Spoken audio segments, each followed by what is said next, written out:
Pria ini telah menyelesaikan masa hukumannya. Namun, dia enggan keluar dari penjara. Hanya untuk mencicipi hidangan satu panci besar yang saya buat. Bahkan seringkali berkelahi mati-matian hanya untuk mendapatkan satu suap lagi. Bahkan orang-orang di luar bersaing mati-matian untuk masuk dan makan. Sementara saya awalnya hanya seorang penjual roti pipih di lapangan. Saya dijadikan kambing hitam oleh penguasa penjara untuk dimasukkan ke sini. Dalam 1 minggu lagi, saya akan dieksekusi. Saat saya merasa marah dan sedih, kepala sipir membawa saya ke ruang interogasi. Dia meminta saya untuk memasak untuk para narapidana. Namun, hanya bisa membuat roti pipih. Saya sama sekali tidak dianggap sebagai koki di negeri ini. Apakah saya harus membuat 2000 roti pipih? Namun, dengan prinsip bahwa setiap detik hidup sangat berharga, saya juga terpaksa mengeraskan hati untuk menyetujuinya. Namun, peralatan di dapur sangat sederhana. Bahan makanan juga tidak segar. Dalam waktu 40 menit lagi adalah waktu makan para tahanan. Saya harus menyiapkan makanan untuk 2000 orang. Bahkan jika kita memanggil dewa masak Chow Sing Sing, itu juga sulit. Tapi jika tidak bisa menyajikan makanan tepat waktu, jangan katakan bahwa kepala penjara tidak akan melepaskan saya. Para narapidana yang dihukum mati itu juga bisa membunuhku. Saat saya merasa putus asa, di dalam pikiran saya, tiba-tiba muncul informasi tentang cara membuat sup gandum. Saya menggerakkan jari-jari saya dan mulai membuatnya. Sementara itu, di lapangan rekreasi narapidana berat, Peter yang berambut pendek bersandar di kursi sambil berjemur. Orang ini, baik di penjara maupun di luar, dapat sangat berpengaruh. Dia adalah penguasa penjara yang sebenarnya. Dia tiba-tiba berdiri, membawa sekelompok narapidana berat ke depan pintu restoran. Dengan suara keras, dia bertanya kepada para bawahan di belakangnya. Anak-anak, jika makan siang masih seburuk sebelumnya, apa yang harus kita lakukan? Seorang pria kurus di sampingnya berkata dengan marah. Kirim dia ke neraka. Ketuk, ketuk, ketuk. Suara ketukan pintu yang cepat berturut-turut. Petugas penjara Silas yang melamun di restoran. Terkejut. Ternyata sudah waktunya makan. Melihatku yang masih sibuk di dapur, ada kilasan kekhawatiran di matanya. Dia tahu keadaanku. Jadi dia ingin menyelamatkanku. Tapi pemandangan di dapur membuatnya sangat terkejut. Terlihat 50 tong besar di dapur, penuh dengan makanan yang mirip bubur. Meskipun dia belum pernah melihatnya, tapi penampilannya terlihat biasa saja. Makanan ini sulit untuk ditipu. Aku mendengar suara di pintu. Segera memanggil petugas penjara kecil untuk membantu mengangkat. Petugas penjara kecil mengangguk. Dia berkata setelah mengangkatnya, aku akan membawamu pergi. Jika tidak, para pembunuh itu pasti tidak akan membiarkanmu pergi. Mendengar kata-katanya, aku mulai merasa suka pada petugas penjara kecil itu. Tapi belum semua sup gumpalan dibawa ke ruang makan. Jendela terbalik. Suara teriakan di luar restoran sudah mulai terdengar. Pintu besi juga dipukul hingga berbunyi keras. Bahkan mulai menyerang pintu dengan paksa. Gerakan kami berdua juga semakin cepat. Biasanya, kami membiarkan narapidana mengangkatnya sendiri. Peter yang berkuasa mengatur anak buahnya untuk memberikan makanan kepada orang lain. Namun, insiden berdarah yang terjadi pagi ini melibatkan Koki. Harus menghindari kontak antara Koki dan narapidana. Setelah semuanya siap, Silas mengunci pintu dapur, lalu berjalan melalui jalur lain. Saya terlebih dahulu membawanya ke sel nomor 99. Kemudian baru membuka pintu restoran. Peter mengenakan jaket kulit. Dengan cerutu di mulutnya, ia masuk perlahan. Anak buahnya mengikuti di belakang dengan hormat. Peter memandang ke arah jendela pengambilan makanan. Chef baru Silas kemana? Silas menjawab dengan tenang. Tidak ada komentar. Peter mendengus dingin. Memanggil anak buahnya, Shouho, untuk membawa orang-orang mengambil makanan. Shouho baru saja lewat. Seluruh tubuhnya menjadi kaku. Setelah sejenak, ia terkejut dan berseru. Apakah ini makanan untuk babi? Wajah Peter seketika menjadi dingin. Ia berjalan cepat menuju jendela pengambilan makanan. Ketika melihat makanan yang rapi di dalam jendela, beberapa ember berisi pasta putih. Seluruh tubuhnya merasa tidak enak. Tatapan matanya terhadap Silas sudah dipenuhi niat membunuh. Ternyata mereka diberi makanan babi. Jika ia menerima penghinaan seperti ini, lalu bagaimana Peter bisa tetap jadi bos di zona 1 nanti? Silas secara naluriah mundur selangkah. Tangan yang memegang tongkat listrik pun berkeringat. Ia hanya bisa berbicara sembarangan. Mengarang cerita. Peter, jangan bertindak terburu-buru. Ini adalah masakan yang dibuat oleh koki oriental spesial yang misterius. Yang diundang khusus. Koki kepala yang memegang sendok besar ini pernah menyapu bersih dunia kuliner gelap di timur. Sangat berbakat. Peter terdiam sejenak setelah mendengar. Beberapa istilah tidak begitu ia pahami. Tapi terdengar seolah-olah sangat hebat. Pada saat ini, hatinya dipenuhi oleh sedikit rasa penasaran. Hidangan ini berasal dari negara kuno yang misterius di timur. Siapa namanya? Silas sudah bertanya sebelumnya. Dengan pengucapan yang buruk, dia menyebutkan sup gumpalan. Setelah mengatakannya, dia berencana untuk berbalik dan pergi.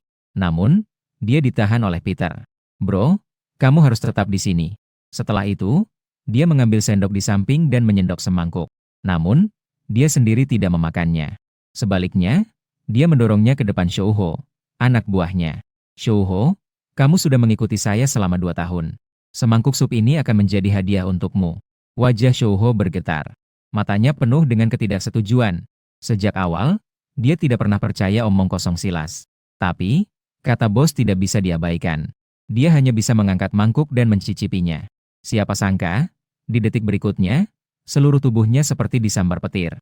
Dia terpaku di tempat. Sebuah perasaan hangat dan bahagia mengalir. Menyebar di seluruh tubuh mengikuti ujung lidah. Seolah-olah melihat diri sendiri saat kecil. Berbaring di pelukan ibu. Bahkan melihat Tuhan tersenyum padanya. Shouho merasa seolah akan mati bahagia. Peter melihat ekspresi Shouho ini. Dalam hati muncul keraguan yang mendalam. Langsung menyendok satu mangkuk untuk dirinya sendiri. Seketika seluruh dirinya meledak. Mengalami sebuah ilusi. Seolah-olah berada di kursi goyang masa kecil. Dihangati oleh kasih sayang ibu. Semua ini terasa terlalu nyata. Bahkan tidak menyadari bahwa dia sudah menangis deras. Penjaga penjara muda di samping, Silas, terlihat bingung. Apa yang terjadi? Minum sup gumpalan tapi masih menangis? Lihatlah orang-orang ini yang belum pernah makan hidangan satu panci besar dari negeri naga. Bahkan masih menjadi pemimpin geng yang sangat menyebalkan. Sungguh sampah sekali. Namun, melihat situasi ini, nyawanya sepertinya selamat. Sekelompok anak buah di samping melihat bos dan Shouho sedang minum bubur. Mereka bisa merasakan betapa enaknya. Satu persatu tidak bisa menahan diri. Mereka semua dengan gembira mengambil semangkuk besar dan mulai meminumnya. Wajah mereka dipenuhi dengan kebahagiaan yang sulit diungkapkan. Saat ini Peter sudah menenggak habis 3 mangkuk besar berturut-turut. Dia memberi isyarat kepada 2 anak buahnya. Maka, anak buahnya menyisakan 1 ember. Diangkat ke sel mewah Peter yang terdiri dari 3 kamar dan 1 ruang tamu. Dia harus menyisakan sedikit pekerjaan pribadi. Setelah keributan perebutan, waktu makan H5 dinyatakan berakhir. 50 ember sup gumpalan tidak tersisa sedikit pun. Tadi, ada 2 kelompok yang bahkan bertengkar karena berebut dasar ember. 2 orang terluka parah. 6 orang terluka ringan. Ketika kepala sipir Martin datang dengan orang-orangnya, 2 kelompok itu sudah bubar. Martin melihat pemandangan yang berantakan dan merasa pusing. Masih ada 5 tahanan di sudut yang bergumam dengan cara aneh. Tidak tahu sedang melakukan apa. Martin mendekat dengan ekspresi bingung. Setelah melihat dengan jelas, ia tidak bisa menahan senyumnya. 5 penjahat serius ini ternyata sedang menikmati dan menjilati piring dengan wajah puas. Ini benar-benar keterlaluan. Ibunya membuka pintu untuk keterlaluan ini. Keterlaluan sudah sampai rumah. Dia mengusir semua orang dari restoran. Barulah dia menelepon kepala penjara. Melaporkan secara singkat tentang insiden keributan kecil. Kepala penjara agak terkejut. Tapi dia tidak berpikir terlalu banyak. Dia hanya meminta Martin untuk mencari koki yang baik untuk memasak malam ini. Jangan biarkan pembunuh yang menjual roti bakpao itu memasak lagi. Mengelabui sekali tanpa masalah besar sudah cukup baik. Martin tidak memiliki masalah dengan mulutnya. Tapi di dalam hatinya, ia mulai mengumpat. Selain memintanya untuk melakukannya, di mana lagi bisa menemukan orang lain? Sementara saya bisa membuat sup dumpling yang begitu lezat. Semua bergantung pada sistem hidangan satu panci besar yang diikat sebelum memasak. Ketika saya terbangun dari tidur siang, saya sudah mendapatkan lebih dari 2.000 poin kepuasan. Jika saya mengumpulkan 3.000 poin, saya bisa melakukan undian perunggu sekali. Di kolam hadiah ada kartu penundaan eksekusi mati yang saya butuhkan. Saya ingin bertahan hidup. Saya harus cepat mengumpulkan lebih banyak poin kepuasan. Saat itu, suara langkah kaki terdengar di koridor luar. Silas muncul di luar sel. Ternyata dia meminta saya untuk memasak makan malam. Saya dengan senang hati menyetujuinya. Tak disangka, dia juga mengatur seorang asisten untuk saya. Dia adalah seorang wanita cantik dengan tubuh yang berisi. Dia pernah bekerja di restoran Dragon Country. Sepertinya dengan keterampilan memasak ini, saya bisa menikmati beberapa hak istimewa di penjara. Namun, ketika Sofia menyadari tatapan saya, matanya dipenuhi dengan kedinginan. Bahkan Silas, sang penjaga penjara, dia pun tidak memberikan wajah yang baik. Silas berkata kepada kami berdua untuk segera memasak. Dia pun berlari sendiri menunggu di luar dapur. Baru saja ingin berbicara, namun terpotong oleh Sofia. Orang-orang seperti kalian seharusnya disiksa dengan kejam. Aku akan membantumu dengan apapun. Sofia mengatakannya dengan gigi terkatup. Dia bersandar ke dinding di samping, menutup mata dan tidak berbicara. Dan aku tidak lagi memperhatikannya. Mengalihkan pandangan ke bahan makanan yang bisa digunakan hari ini. Setelah memeriksa ruang pendingin, saya tidak bisa menahan napas berat. Pada dasarnya tidak ada yang bagus. Daging, sayuran, dan lainnya sangat kurang. Saya hanya bisa memilih mie sederhana dalam wawancara. Sementara itu, di sel nomor 1, Peter sedang melihat dokter dengan cemas. Apakah ada kemungkinan adik saya bisa sadar? Dalam situasi seperti adikmu, probabilitas untuk sadar kurang dari 1:100.000. Saya sarankan daripada membiarkannya dalam keadaan vegetatif ini. Lebih baik pergi dengan tenang dari dunia ini. Kepala Peter bergetar seolah ada suara ledakan. Tubuhnya bergetar sedikit. Dalam sekejap, seolah-olah dia menjadi lebih tua beberapa tahun. Dia tidak menyulitkan Robbins. Hanya dengan lemah mengucapkan selamat tinggal. Peter duduk di depan tempat tidurnya. Tangan adiknya Kira, penuh dengan kesedihan di matanya. Ini adalah kesalahan kakak yang tidak merawatmu dengan baik. Seandainya ada seseorang yang bisa membangunkanmu, aku lebih memilih untuk melepaskan semua kekayaan dan kekuasaan yang kumiliki. Layar beralih. Mie kuah musim semi di sini akan segera selesai dengan sempurna. Pertama-tama, aku membuat semangkuk sanai jie untuk diriku sendiri. Aroma lezat menyebar ke seluruh ruangan. Sofia mencium aroma mie yang cun. Seolah-olah tersengat arus listrik ringan. Air liur sudah mengalir di sudut bibirnya. Melihat penampilan Sofia, aku langsung, ketika ingin makan, tidak diberi. Lalu, dia menghisap dengan suara nyaring. Wajahnya penuh dengan kepuasan. Sofia terkejut sejenak. Seketika, dia merasa marah. Wajahnya semakin tidak bisa ditahan. Mengeluarkan satu kalimat dari celah giginya. Yang paling saya benci adalah orang-orang seperti kalian, sampah masyarakat. Saya, Sofia, bahkan jika mati, tidak akan memakan makanan kalian. 10 menit kemudian, Silas dan Sophia sedang menyajikan hidangan di dapur. Terus-menerus menyuapkan mie ke mulut dengan garpu. Wajah mereka dipenuhi dengan ekspresi bahagia dan terpesona. Silas akhirnya mengerti mengapa sekelompok narapidana itu di siang hari akan berkelahi untuk berebut makanan. Makanan ini terlalu enak. Dalam hati, muncul sedikit rasa hormat terhadap saya. Waktu makan malam belum tiba. Di luar restoran sudah ada antrean panjang. Pintu besi diketuk dengan suara keras. Silas melihat bahwa saya sudah mengatur semuanya dengan baik. Lalu meminta rekannya untuk mengantar Sofia kembali. Saat akan pergi, Sofia ingin berbicara tetapi terdiam. Mungkin karena ada orang di sekitarnya, dia tidak bisa mengungkapkan. Silas kemudian membawa para narapidana masuk ke restoran. Malam ini yang masuk bukan Peter, melainkan Shouho.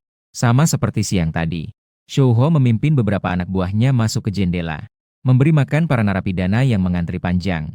Melihat mie yang mengapung di dalam ember, Shouho tertegun sejenak, lalu mengernyitkan dahi dan mengeluh pelan. Kenapa ini mie? Yang paling tidak saya suka adalah makanan berbahan dasar mie. Pemimpin geng bahkan lebih tidak suka. Tapi karena masakan saya siang tadi enak, jadi tidak menyusahkan saya. Saya tersenyum tipis. Mie ini bukan sekadar diangkat dan langsung bisa dimakan. Harus dipadukan dengan kaldu panas yang saya racik sendiri.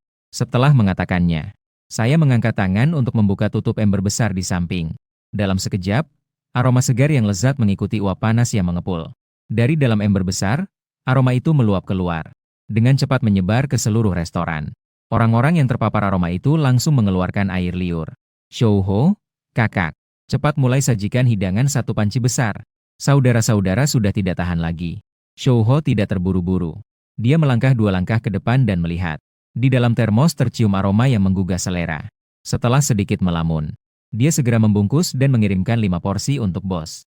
Barulah dia mulai menyajikan makanan untuk para narapidana. Sementara itu, bos di sel nomor 1 sedang marah karena urusan adiknya. Dia merasa marah yang terpendam dan tidak tahu harus melepaskannya kemana. Saat itu, Bulung datang dengan 2 anak buahnya. Mereka mengangkat termos dengan goyang-goyang saat masuk, karena takut waktu yang terbuang terlalu lama mempengaruhi rasa hidangan. Lupa aturan bahwa harus minta izin dulu sebelum masuk. Akibatnya, mereka dimarahi habis-habisan oleh Peter. Ketiga orang itu sangat tegang. Hati mereka berdebar-debar. Ketika mengetahui bahwa makan malam adalah mie yang diujikan, Peter tiba-tiba membanting meja. Tatapannya kepada Bulung penuh dengan kebekuan. Bulung buru-buru berlutut. Tidak berani mengucapkan sepatah kata pun. Bahkan tidak bisa mengucapkan kata minta ampun. Di sampingku, adik kecil yang bahkan ketakutan hingga jatuh terkulai di lantai. Melihatnya, dia hampir tidak bisa menahan diri. Aura yang berasal dari orang yang berkuasa menekan mereka sampai sulit bernapas. Peter melihat keadaan Bulong dan yang lainnya. Suaranya sedikit melunak. Mengangkat tangan, sudah cukup. Kalian pasti belum makan. Angkat embernya.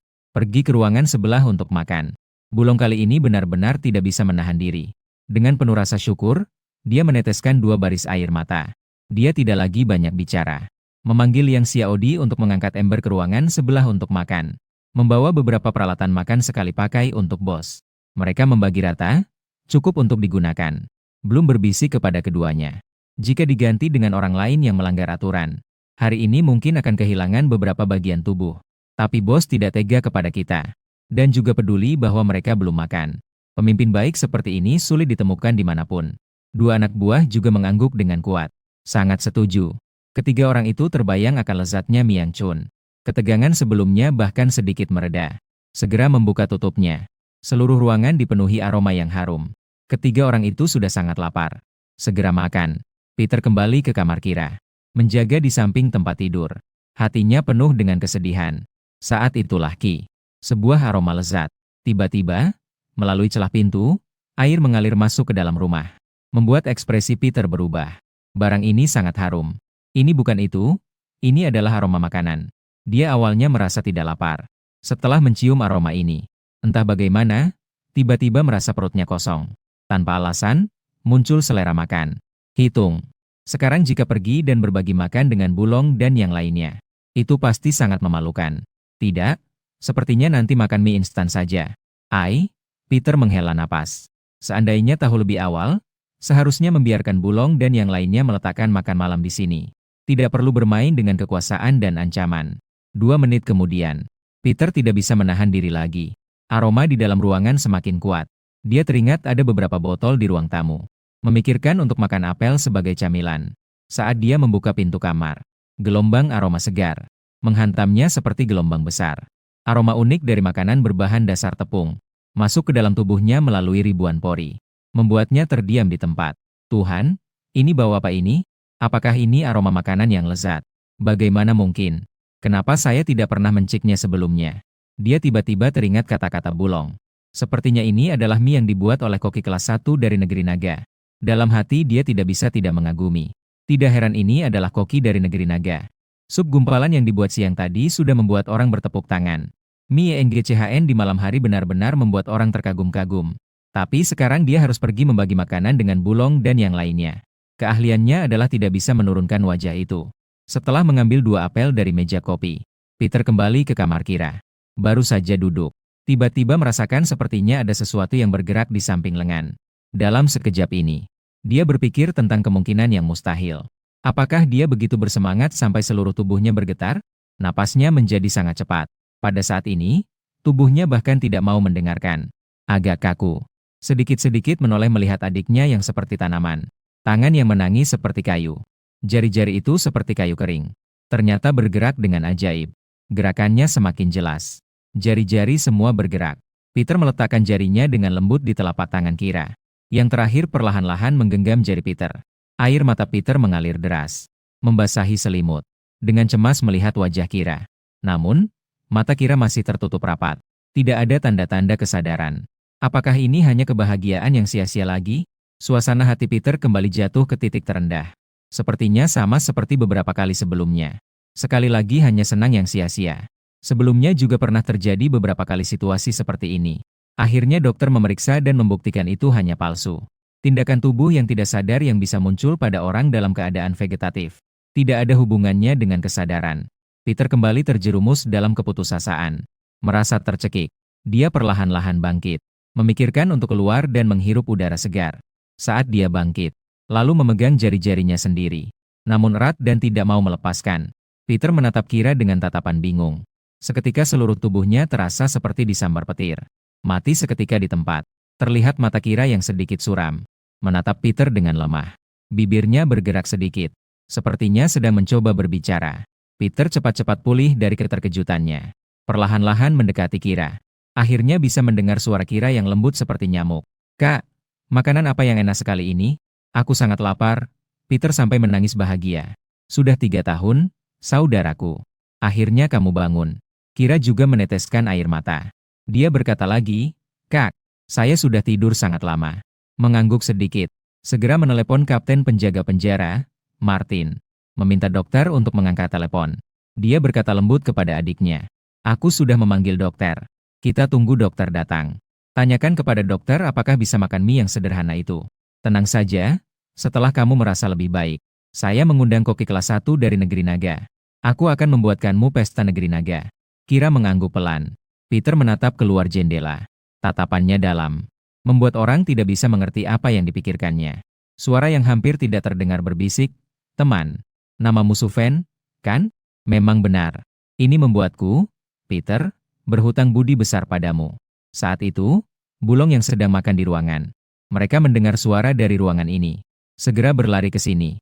Melihat Kira terbangun dengan ajaib. Juga sangat mengagumkan. Peter bertanya kepada Bulong. Apakah mie yang enak sudah habis? Bulong belum selesai makan. Masih ada sisa. Meskipun Peter merasa malu. Untuk saudaraku. Dia hanya bisa mengeraskan hati dan berkata, bawa ke sini. Sudut mulut Bulong bergetar. Dalam hati, dia sedikit enggan. Kenapa kamu belum kenyang? Tidak, Kak. Sudah kenyang, sudah kenyang. Bulong dan adik-adiknya saling memandang. Segera mengambil sisa uang logam yang ada. Suasana hati Peter sangat baik. Dengan sabar dia berkata kepada mereka, bukan saya yang ingin makan, tapi aroma mie ini. Membuat Kira terbangun dari keadaan seperti tanaman. Setelah dokter memeriksa, dia mungkin akan makan. Setelah Bulong dan dua adiknya selesai makan, Silas mengantar Suven kembali ke sel nomor 99. Dalam perjalanan, Silas menjelaskan kepada Suven tentang urusan Sofia. Mengapa Sofia terlihat garang? Adalah karena putrinya yang berusia 5 tahun. Tewas di tangan seorang narapidana yang baru saja keluar penjara. Kemudian pengadilan melakukan putusan akhir. Dalam keadaan bukti yang cukup, hakim memutuskan terdakwa tidak bersalah. Sofia mengeluarkan pistol dari sakunya dan menembak mati penjahat itu di tempat. Suven mendengar itu merasa sangat terharu. Hatinya lemah. Seorang ibu harus kuat. Saat Silas akan pergi, dia langsung melemparkan kunci sel kepada Suven. Dia memberikan nasihat dengan lembut. Jangan sekali-kali berpikir untuk melarikan diri, karena akan ditembak oleh penjaga luar. Berapa nilai kepuasan sistem sekarang? Nilai kepuasan terakumulasi menjadi 3003. Dapat melakukan undian perunggu. Apakah akan melakukan undian? Suven langsung terkejut. Siang hari mendapatkan lebih dari 2000 nilai kepuasan. Malam harinya turun menjadi lebih dari 1000. Seharusnya bukan masalah makanan. Penjelasan sistem. Memasak hidangan satu panci besar secara berulang kali. Nilai kepuasan yang diperoleh akan berkurang secara eksponensial. Disarankan agar tuan rumah memasak sekali setiap 3 hingga 5 hari. Dengan cara ini, efisiensi mendapatkan nilai kepuasan adalah yang tertinggi. Mendengar penjelasan sistem pada waktu yang tepat, barulah mengerti. Sistem mulai melakukan undian. Undian kolam hadiah perunggu dimulai. Undian pertama. Untuk mendorong tuan rumah meningkatkan menjadi undian 5 kali kritis. Selamat kepada tuan rumah. Mendapatkan apron dewa masak si 1. Dapat memberikan pemakai setengah keterampilan memasak protagonis. Mendapatkan biji kacang penyangga langit. Setelah berhasil dibudidayakan, dapat membuat bumbu misterius. Efek obatnya terlalu kuat. Tambahkan dengan hati-hati. Mendapatkan liontin peringatan krisis kematian. Setelah dipakai, dapat merasakan krisis kematian lebih awal. Mendapatkan kartu penundaan eksekusi hukuman mati selama 7 hari. Setelah digunakan, dapat menunda eksekusi hukuman mati selama 7 hari. Pengaruh kekuatan misterius. Tidak ada lembaga yang dapat menyelidiki. Mendapatkan ramuan pertumbuhan yang kuat. Mendorong setiap makhluk hidup untuk tumbuh dengan cepat. Ruang sistem telah dibuka. Hadiah di atas telah disimpan dalam ruang sistem. Suven tidak bisa tenang. Dia benar-benar mendapatkan begitu banyak barang sekaligus. Serangan kritis 5 kali berturut-turut. Sangat menyenangkan. Dia melihat ruang sistem yang tersembunyi di dalam dirinya. Sekitar ukuran rumah 10 meter persegi. 5 hadiah disimpan di dalamnya. Dengan satu pikiran. 4 dari hadiah tersebut sudah muncul di tangannya. Dia segera mengenakan liontin peringatan kematian. Barang yang menyelamatkan nyawa harus dibawa dengan baik. Kemudian segera menggunakan kartu penundaan eksekusi hukuman mati selama 7 hari. Sekarang dia memiliki cukup kesempatan untuk mendapatkan lebih banyak nilai kepuasan, sehingga bisa mendapatkan hadiah yang dapat membebaskannya. Dia menghabiskan banyak usaha untuk mendapatkan pot bunga, menanam biji, dan meneteskan 1 tetes obat pertumbuhan yang kuat. Setelah melakukan semua ini, dia menyimpan pot bunga ke dalam ruang sistem.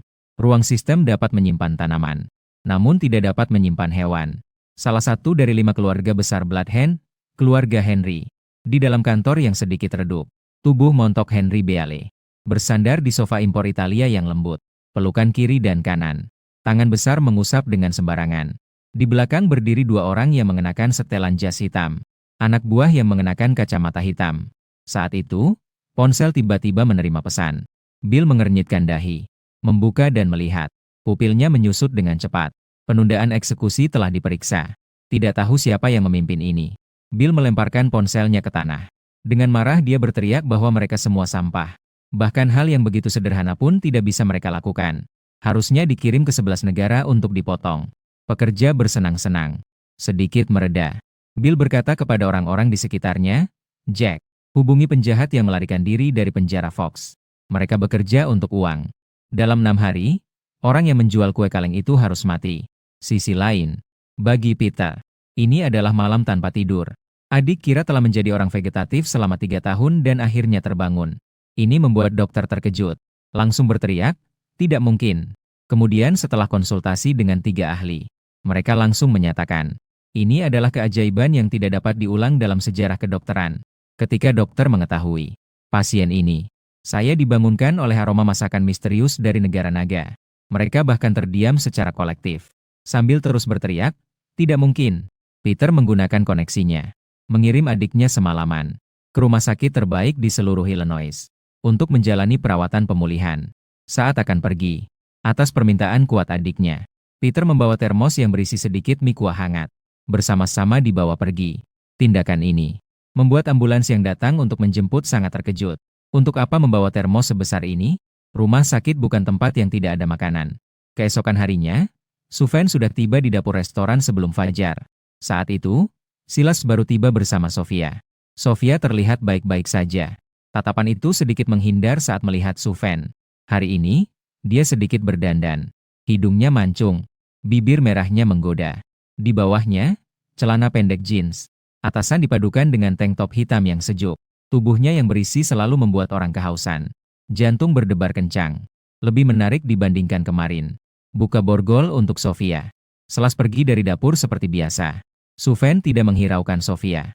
Dia memeriksa bahan makanan. Masih terlihat sangat sederhana.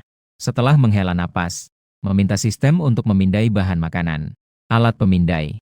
Pemindaian menyarankan untuk membuat makanan. Mantou dicelup saus kedelai. Diperkirakan memakan waktu 1 jam. Metode pembuatan sedang ditransfer. Pengiriman selesai. Setiap kali sistem memberinya metode pembuatan bahan makanan, selalu disertai dengan peningkatan kekuatan permanen. Ini seharusnya karena sistem menyadari bahwa kekuatan kedua lengannya tidak cukup. Tidak bisa mengangkat sendok sama sekali. Sesuai dengan saran sistem, Sufjan mulai membuat bubuk ragi super terlebih dahulu. Ragi biasanya membutuhkan waktu fermentasi lebih dari 2 jam. Metode yang ditransfer oleh sistem ini hanya membutuhkan 20 menit. Saat Sufjan sibuk, Sofia dengan sukarela datang untuk membantu. Yang tidak diduga adalah, Sofia lebih dari apa yang terlihat. Gerakannya lebih lincah dibandingkan Sufjan sekarang. Dan tidak sesuai dengan postur dan penampilannya. Sofia jauh dari yang terlihat sederhana. Prestasi mengejutkan yang pernah menembak mati penjahat di pengadilan. Sufjan juga tidak heran. Hanya bisa mengagumi bahwa penampilan tidak selalu mencerminkan isi. Dalam kerjasama keduanya, Mantou dicelup saus kedelai. Kemajuan sangat cepat. Sofia bawa lagi 3 kantong tepung. Sofia cepat naikkan suhu pengukus nomor 3 sebanyak 3 derajat. Sangat haus, Sofia cepat datang. Biar saya hirup 2 kali. Maaf, salah bicara, kamu bisa menyedotku 2 kali juga tidak masalah. Kerjasama keduanya semakin harmonis. Mantou yang dicelup saus kedelai hampir selesai dibuat. Sofia melihat melalui kaca. Melihat mantou yang sudah terbentuk di dalam kukusan. Matanya penuh dengan kebingungan. Benda ini terlihat tidak seperti roti. Tidak seperti pizza juga. Apakah bisa dimakan? Lagi pula hanya dicelup saus. Meskipun bisa dimakan, pasti juga tidak enak. Kan? Mendengar kebingungan Sofia, Sufjan tersenyum misterius. Nanti kamu akan tahu. Sofia teringat mie yang lezat dari malam tadi. Tidak berpikir lebih jauh. Melihat Sufjan yang terlihat percaya diri. Mungkin memang enak, siapa tahu. Saat itu, sudah ada banyak narapidana yang mengetuk pintu restoran. Ini membuat Silas bingung. Biasanya makan dibuka jam 7 pagi. Sekarang baru jam setengah 7. Apakah para narapidana ini gila? Dia mendekati gerbang dari dalam restoran. Mendengarkan isi teriakan pesanan luar. Semakin bingung. Cepat buka pintunya, kami mau makan. Cepat sajikan makanannya. Ya Tuhan, saya benar-benar tidak tahan lagi. Jangan siksa kami lagi. Cepat sajikan makanannya. Saya ingin makan. Wajah Silas berkerut sedikit. Ini bukan makan. Pusat rehabilitasi narkoba saja tidak se-ekstrem ini. Hanya makan saja. Seolah-olah seperti menjilat mie secara kolektif. Suven melihat situasi seperti ini. Mempercepat proses pembuatan. Sarapan hampir selesai. Tinggal tahap terakhir, yaitu menggoreng saus. Saus goreng ini adalah saus celup khusus untuk mantou. Sangat lezat jika dipadukan. Rasanya tak terlupakan. Harus digoreng sebelum dimakan. Dengan cara ini, rasa uniknya tidak akan hilang. Bahan dan bumbu yang sudah disiapkan sebelumnya dimasukkan satu persatu oleh Suven ke dalam mesin penggoreng besar. Suven menyiapkan wajan dan menyalakan api. Di sampingnya, membuat bahan kunci untuk saus goreng. Barang ini tidak bisa dibuat oleh mesin. Harus dibuat dengan tangan. Wajan besi raksasa seberat 30 jin. Diaduk oleh Suven dengan mudah seperti lengan. Membuat Sophia dan Selas terkejut di tempat. Bisa menguasai wajan seberat 30 jin dengan presisi. Tanpa latihan selama 10 atau 8 tahun, itu tidak mungkin dicapai. Sekarang Suven jelas baru berusia sekitar 20 tahun. Apakah remaja ini mulai berlatih sejak usia 10 tahun? Sudah berlatih mengaduk? Sungguh tidak bisa dipercaya. Silas berbisik pelan. Sebelumnya, dalam keadaan terdesak, dia mengatakan Su adalah koki kelas 1 dari Dragon Country. Sekarang tampaknya mungkin benar. Di mata Sophia, ada ketidakpercayaan yang mendalam. Dia berkata pelan kepada Silas di sebelahnya, sulit untuk dibayangkan. Tuan Su dengan tubuhnya yang agak kurus. Ternyata memiliki kekuatan yang begitu besar. Keduanya menatap Suven tanpa berkedip. Mengaduk dengan liar seperti badai. Sampai membuat mereka ternganga hingga rahang hampir jatuh ke tanah. Sophia sekarang merasakan dengan samar. Mungkin mantou ini dicelup saus benar-benar enak. Hal-hal yang tidak mungkin dilakukan orang lain. Mungkin pemuda tampan ini benar-benar bisa. Akhirnya setelah 10 menit. Mantou dan saus besar sudah selesai. Para narapidana di luar restoran tampak gila. Menabrak pintu besi besar. Mengeluarkan suara gemuruh. Terutama Shouho yang memimpin semakin berteriak. Jika tidak membuka pintu segera, mereka akan memaksa menerobos. Suven segera memanggil Sophia dan Silas untuk membantu. Raksasa mengeluarkan mantou dari kukusan. Kemudian membagi saus besar ke dalam ember. Setelah semuanya siap, Silas baru membuka pintu restoran. Shouho dengan rombongan segera menyerbu masuk. Satu persatu dengan mata merah berteriak. Seperti terkena doping. Bahkan pelaku utama Suven. Tidak ada yang menyangka akan ada situasi seperti ini. Dalam hati, saya mengagumi sistem hidangan satu panci besar yang luar biasa. Shouho datang lagi ke jendela pengambilan makanan. Ketika melihat satu persatu roti kukus di depan mata. Seketika tertegun. Apa ini yang dimasak oleh Chef Su? Sudah lapar semalaman. Kamu biarkan aku makan ini. Ini adalah sarapan hari ini. Roti kukus dicelup saus. Apakah ini enak? Shouho tidak bisa tidak merasa cemas. Dengan wajah penuh keraguan. Roti kukus ini memang besar dan putih. Jangan-jangan ini masakan Chef Su. Apakah Anda mengikuti masakan aneh yang dibuat oleh wanita cantik di samping? Suven terkejut. Dia sedikit menoleh dan melihat. Membandingkan sejenak. Jangan bilang, itu memang agak mirip. Orang asing kurus ini. Ternyata dia memang berbakat. Silas dengan wajah tidak senang. Dia berkata, kalian sudah pernah makan masakan yang dibuat oleh Tuan Su, kan? Mulai antre untuk mengambil makanan. Shouho baru saja mengangguk. Memanggil semua orang untuk antre dengan rapi. Setiap orang mendapatkan 2 mantou besar di piring mereka. Lalu ditambahkan 1 sendok saus. Para narapidana melihat makanan ini dengan ekspresi bingung. Ini terlalu menyedihkan. Yang pertama mengambil makanan adalah adik buah hati Bulong, Kige. Dia memiliki Bulong sebagai dukungan. Selalu bertindak dengan angkuh di area 1. Melihat mantou di piring dan saus yang menyedihkan itu. Merasa sedikit marah. Duduk di depan meja makan. Dia mengeraskan suaranya dan berteriak, "What the fuck?" Menunggu sepanjang malam. Hasilnya diberikan kepada orang lain. Jika ini tidak enak, jangan salahkan orang jika mereka marah. Setelah mengatakannya, dia mengambil sepotong mantou. Dicelupkan sedikit saus dan dimasukkan ke mulut. Kige terkejut dan pupilnya menyusut. Tekstur yang unik ini. Seketika meledak di mulut. Astaga, apakah ini makanan luar biasa yang bisa dimakan manusia? Dia terkejut dan berseru. Dia mulai makan dengan rakus. Dari penampilannya, seolah baru keluar dari kamp pengungsi. Narapidana lain yang baru saja mendapatkan makanan melihat keadaan kakak ayam seperti itu. Mereka juga makan dengan lahap. Roti kukus dicelupkan ke dalam saus dan dimakan. Aroma saus yang luar biasa terkunci dalam celupan. Seperti banjir yang pecah dari bendungan. Mengalir deras ke dalam indera perasa. Sensasi meledaknya aroma ini seketika membuat mereka seketika terpesona dalam kebahagiaan dan kegembiraan. Aku merasa seolah melihat Yesus. Dia melambai kepadaku.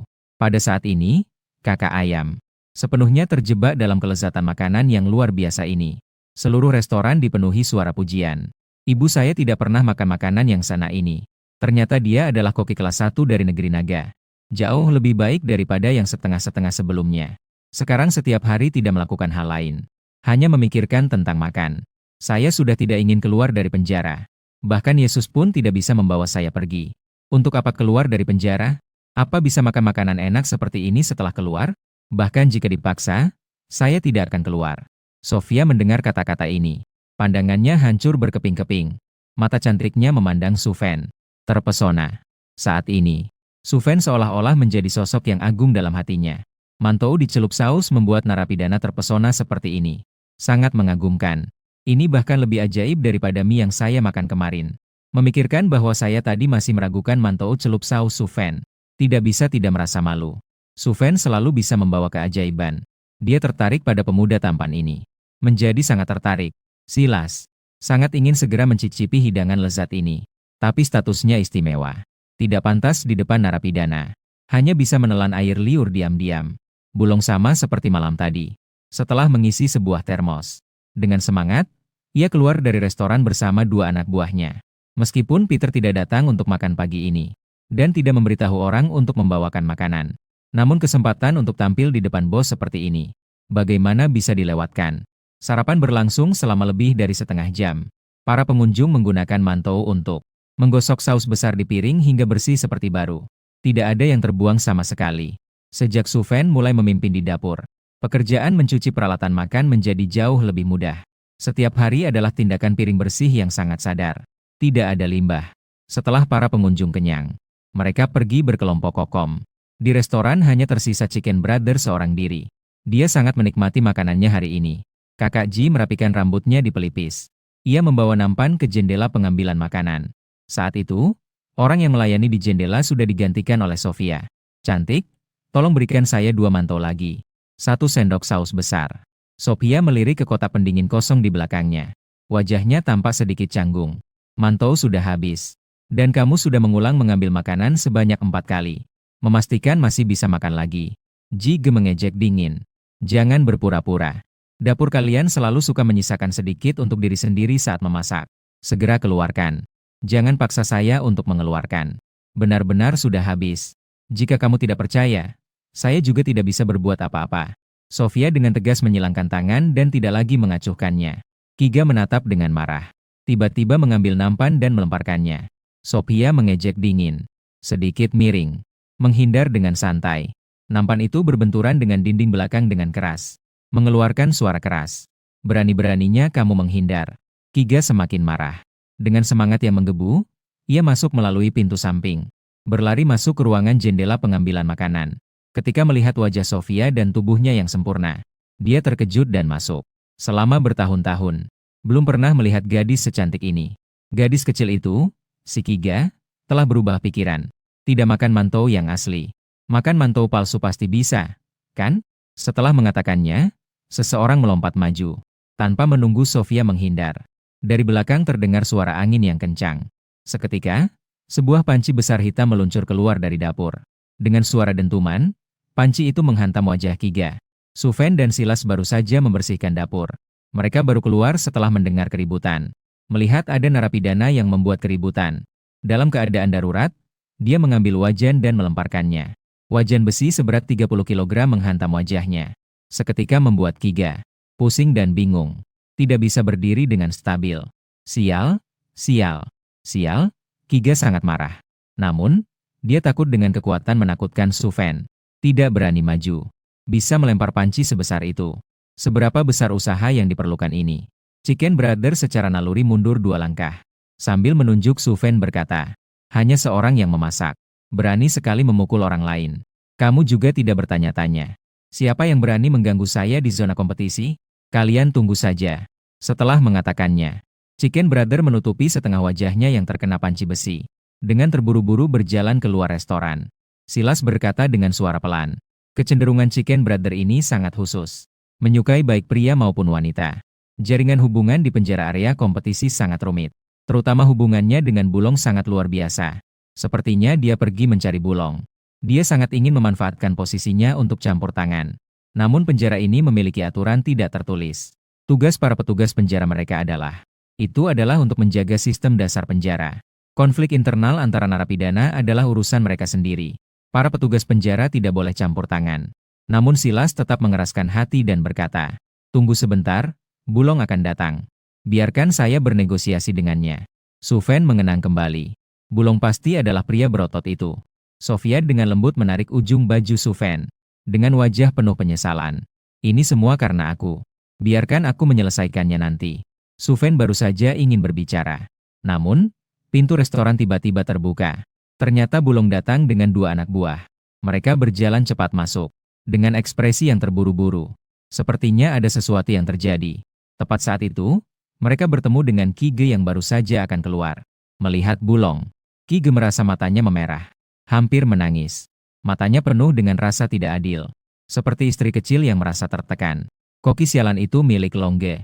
Dia memukulku, wah, kau harus membela aku." Longge sedikit bingung dengan ini. Terdiam sejenak. Dia melihat ke arah yang ditunjuk oleh Kige. Dan melihat Suven yang sedang menatap ke arah ini dengan tenang.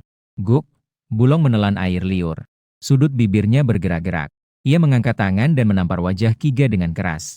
Suara tamparan yang nyaring bergema di restoran yang sepi. Segera setelah itu, Bulong berjalan cepat menuju Suven. Dengan jarak yang cukup. Seorang yang cantik dan anggun merangkak di depan Suven. "Suge, saya tidak tahu bagaimana mengatur anak buah saya. Anda yang terhormat, jangan menghitung kesalahan orang kecil.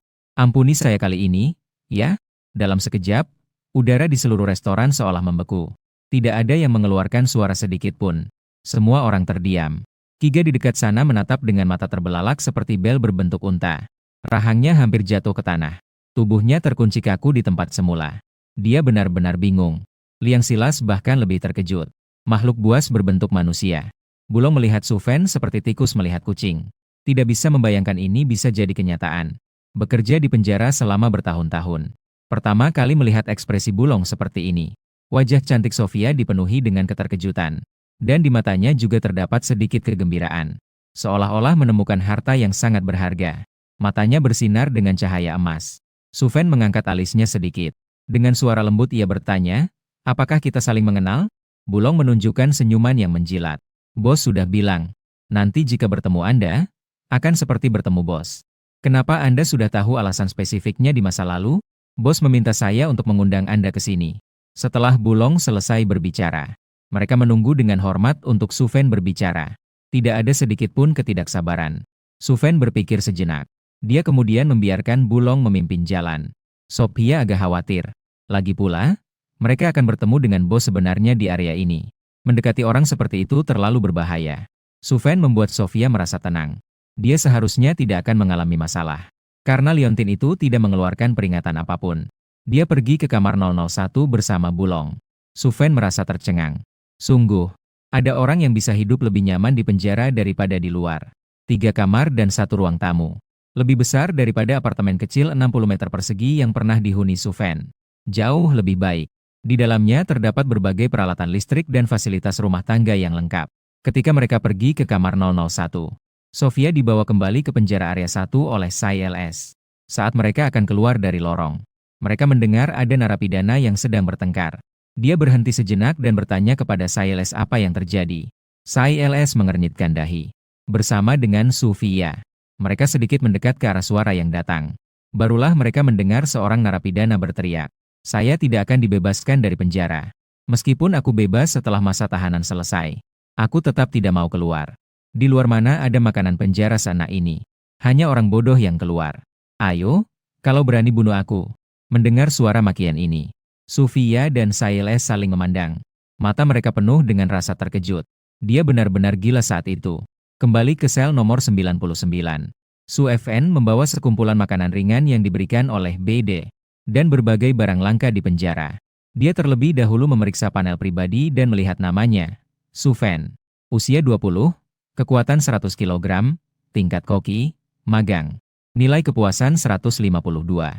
Ternyata tidak mengecewakan seperti yang dia duga. Nilai kepuasan yang diperoleh dari memasak secara beruntun akan berkurang secara eksponensial. Cara yang paling efektif adalah melakukannya sesekali. Dengan cara ini, dalam jangka waktu tertentu, nilai kepuasan yang diperoleh akan menjadi yang tertinggi. Su Fan tampak berpikir. Sepertinya dia perlu melatih beberapa orang yang dimanfaatkan untuk memasak menggantikannya. Dia melihat lagi ke dalam ruang sistem. Kondisi pertumbuhan tanaman Sky Grass. Setelah meneteskan obat pertumbuhan yang kuat, pertumbuhannya sangat cepat. Sudah tumbuh lebih dari 1 meter. Di atas tanaman, sekumpulan bunga berwarna pink mekar. Su Fan mengeluarkan pot bunga. Dia menyiramnya dengan sedikit air. Lalu dia menaruhnya kembali. Dengan kecepatan ini, diperkirakan sore ini sudah bisa berbuah. Bisa dibilang obat pertumbuhan yang kuat sangat hebat. Tunggu sampai ada waktu untuk meneliti sedikit. Melihat apakah ada yang bisa tumbuh dengan kuat selain tanaman.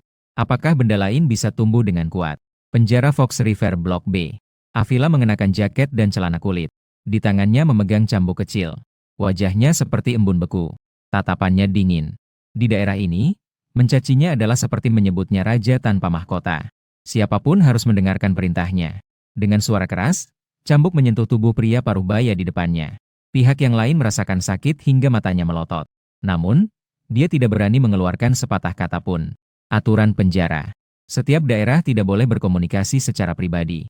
Pelanggar akan diperlakukan sebagai pengkhianat. Kamu bukan tidak tahu. Dengan suara keras, dia kembali terkena cambukan. Pria parubaya itu pingsan sepenuhnya. Avila berkata kepada anak buahnya di belakang. Ambil air untuk membangunkannya. 1 ember air dituangkan di atas kepala pria parubaya itu. Hal itu membuatnya terkejut dan kembali sadar. Jujurlah, ada satu kata yang tidak benar. Aku akan memotongmu sekarang. Pria parubaya itu sangat ketakutan. Avila selalu menepati janjinya. Seluruh Blok B sudah tahu. Siapa yang berani berbohong? Bos, bukanlah aku yang harus berhubungan dengan daerah. Terutama karena makanan mereka sangat enak. Alasan ini membuat Avila tidak bisa berbuat apa-apa. Pria parubaya itu melanjutkan dengan nada tulus. Bos, apa yang saya katakan itu benar. Kemarin sore, saya dipanggil oleh sipir untuk bekerja. Malamnya, saya diatur untuk makan di restoran Blok 1. Mie yang disajikan benar-benar enak sekali. Setelah ditanya, saya baru tahu ada terpidana mati di sana. Dia adalah koki kelas 1 dari negara naga. Mie itu adalah buatannya. Pagi ini saya merasa lapar. Jadi saya menghabiskan $1.000 untuk membeli 1 porsi mantou dengan saus. Mendengar nada tulus ini, Avila merasa itu terdengar palsu. Tapi isinya terlalu tidak masuk akal. $000 untuk membeli mantou dengan saus. Otak saya terasa tidak berfungsi. Seberapa enak sih 1 porsi makanan? Dia mengerutkan kening dan bertanya. Apakah benar-benar enak sekali? Pria parubaya itu berpikir sejenak. Lalu berkata kepada si bos. Setelah saya makan mie itu semalam, saya tidak bisa tidur sepanjang malam. Itu benar-benar enak sekali. Enaknya sampai membuat perut saya terlalu bersemangat. Vera menyipitkan matanya. Berpikir sejenak. Katakan kepada orang di sekitar tentang Miller. Siang ini, carilah cara untuk membuatkan saya makanan cacing. Bawa ke sini, saya ingin melihatnya. Seorang koki sepertinya punya kemampuan yang besar. Ini bukan hanya satu makanan yang membuat saya tidak bisa tidur. Pria di belakangnya sedikit berkeringat. Dia mengangguk sopan. Baiklah, kakak. Melihat waktu siang semakin dekat, Su Fan sudah lebih awal bersama Sofia. Mereka mulai sibuk di dapur belakang. Siang ini, beberapa bahan makanan baru datang. Su Fan juga memiliki lebih banyak pilihan untuk membuat hidangan. Sofia, pagi tadi saya sudah menunjukkan cara membuat mantou padamu. Siang ini saya akan mengajarkanmu membuat keahlian yang sebenarnya. Ajari aku apa? Hidangan besar yang merupakan inti dari budaya kuliner negeri naga. Mendengar namanya sepertinya sangat hebat. Tentu saja, hidangan besar adalah favorit saya. Perhatikan baik-baik. Su Fan menjelaskan kepada Sofia sambil membuatnya. Meskipun kemajuan sedikit lambat, tapi selama Sofia belajar, dia tidak perlu terlibat langsung. Setengah jam kemudian, keduanya akhirnya selesai bekerja. Dalam 10 menit lagi, bisa diangkat dari kompor. Su Fan tidak ada kerjaan. Mengambil botol kecil berisi obat pertumbuhan yang kuat. Berpikir untuk melakukan penelitian sedikit. Dia meneteskan obat pertumbuhan yang kuat ke sayuran besar. Sayuran besar tidak menunjukkan reaksi apapun. Sepertinya, itu hanya berfungsi pada tanaman yang masih dalam tahap penanaman. Setelah itu tidak berfungsi lagi. Sofia yang melihat di samping merasa penasaran. Tiba-tiba dia membungkuk ingin melihat apa yang sedang diutak-atik Su Fan. Dia tiba-tiba sangat dekat dengan Su Fan. Bahkan bisa merasakan suhu tubuh Sofia. Tanpa sengaja, obat pertumbuhan yang kuat tiba-tiba menetes. Itu mendarat di dada Sophia. Dia memang sudah mengenakan sedikit pakaian. Perasaan dingin sejuk ini membuat Sophia mengeluarkan desahan lembut yang menggoda. Yang lebih mengejutkan kedua orang itu adalah lampu depan milik Sophia sebenarnya sudah besar dan mencolok. Semakin menonjol. Sekali lagi membesar. Benar-benar menjadi sebuah keberadaan seperti bom besar. Suven melihat sosok wanita cantik dengan tatapan menggoda. Langsung merasa mulut kering dan lidah terasa berat. Tidak tahu harus berbuat apa. Nyawanya terancam. Suven mencoba memanggil Sophia. Apakah kamu baik-baik saja? Kaki Sophia menjadi lemas. Jatuh ke bawah. Namun ditangkap oleh Suven di pinggang. Merasakan kelembutan yang datang dari lengan.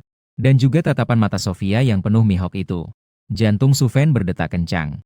Tekanan darahnya tiba-tiba melonjak hingga 360. Terutama bibirnya yang menggoda. Seolah-olah seperti ceri yang matang. Membuat orang tidak bisa menahan diri untuk menggigitnya. Saat Suven tidak tahu harus berbuat apa, Sophia sedikit memulihkan dirinya. Dia berkata pelan, "Aku haus." Suaranya lembut, terasa lemah. "Bantu aku ke tempat air. Aku ingin minum." Pikiran pertama Suven adalah bahwa tempat air tidak memiliki pengawasan. Setelah masuk penjara, dia baru saja bersumpah tidak akan bermain poker lagi. Seharusnya ini tidak masalah, kan?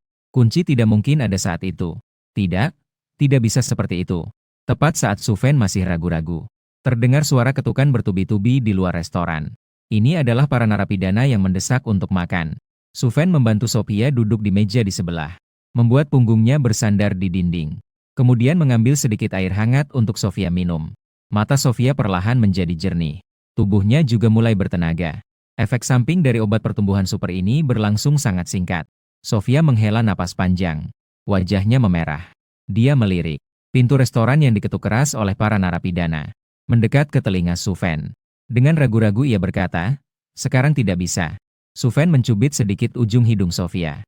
Dia tertawa kecil. Saat itu, Kapten Sipir penjara Martin masuk dari pintu lain. Berjalan cepat menuju ruang makan. Lihat Suven dan Sophia bermain-main. Seketika wajahnya tampak tidak senang. Dia berkata dengan dingin, "Untuk apa kalian datang? Makan siang sudah siap." Sophia dengan tergesa-gesa berkata, "Semuanya sudah siap." Wajah Martin baru mulai sedikit melunak, namun tetap saja agak dingin. Lalu dia bertanya, "Untuk makan siang ini ada apa?" Sophia menjawab dengan mantau. Martin mengangguk mendengar sayur campur. Dia sedikit meremas kerah bajunya. Sampai di pintu ruang makan. Dia membuka pintu besi besar ruang makan. Mengenakan jaket kulit. Peter dengan potongan rambut pendek tampak bersemangat. Memimpin di depan. Masuk dengan teratur bersama anak buahnya. Si monyet kurus membawa sekitar 10 anak buah. Masuk ke jendela pengambilan makanan. Setelah melihat Suven, si monyet kurus membawa anak buah di belakangnya. Berdiri berjajar rapi di depan Suven. Membungkuk 90 derajat. Serentak berteriak, "Halo, Kak Su." "Halo, kakak." Suven tersenyum dan menggelengkan kepala. "Jangan bercanda. Segera berikan makanan untuk saudara-saudara." Si monyet kurus dan anak buahnya membungkuk 90 derajat lagi. Itu adalah Sophia di samping. Wajahnya yang sudah merah kini semakin seperti apel yang matang. Senyumnya semakin tidak bisa disembunyikan. Sesekali mencuri pandang ke Suven. Perasaan suka terlihat jelas. Meskipun dia telah membangun sedikit reputasi di area E, dia belum pernah menikmati perlakuan seperti ini. Saat monyet kurus itu membungkuk, benar-benar membuatnya terkejut. Martin yang baru saja datang melihat pemandangan ini, terdiam di tempat. Ekspresi yang aneh.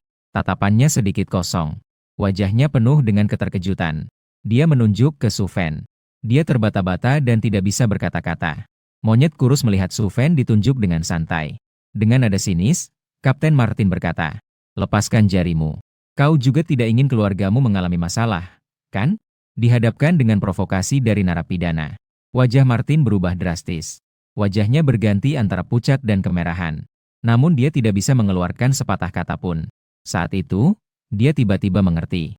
Hanya dalam 24 jam, Suven sudah menjadi bagian dari kekuatan terbesar di area ini.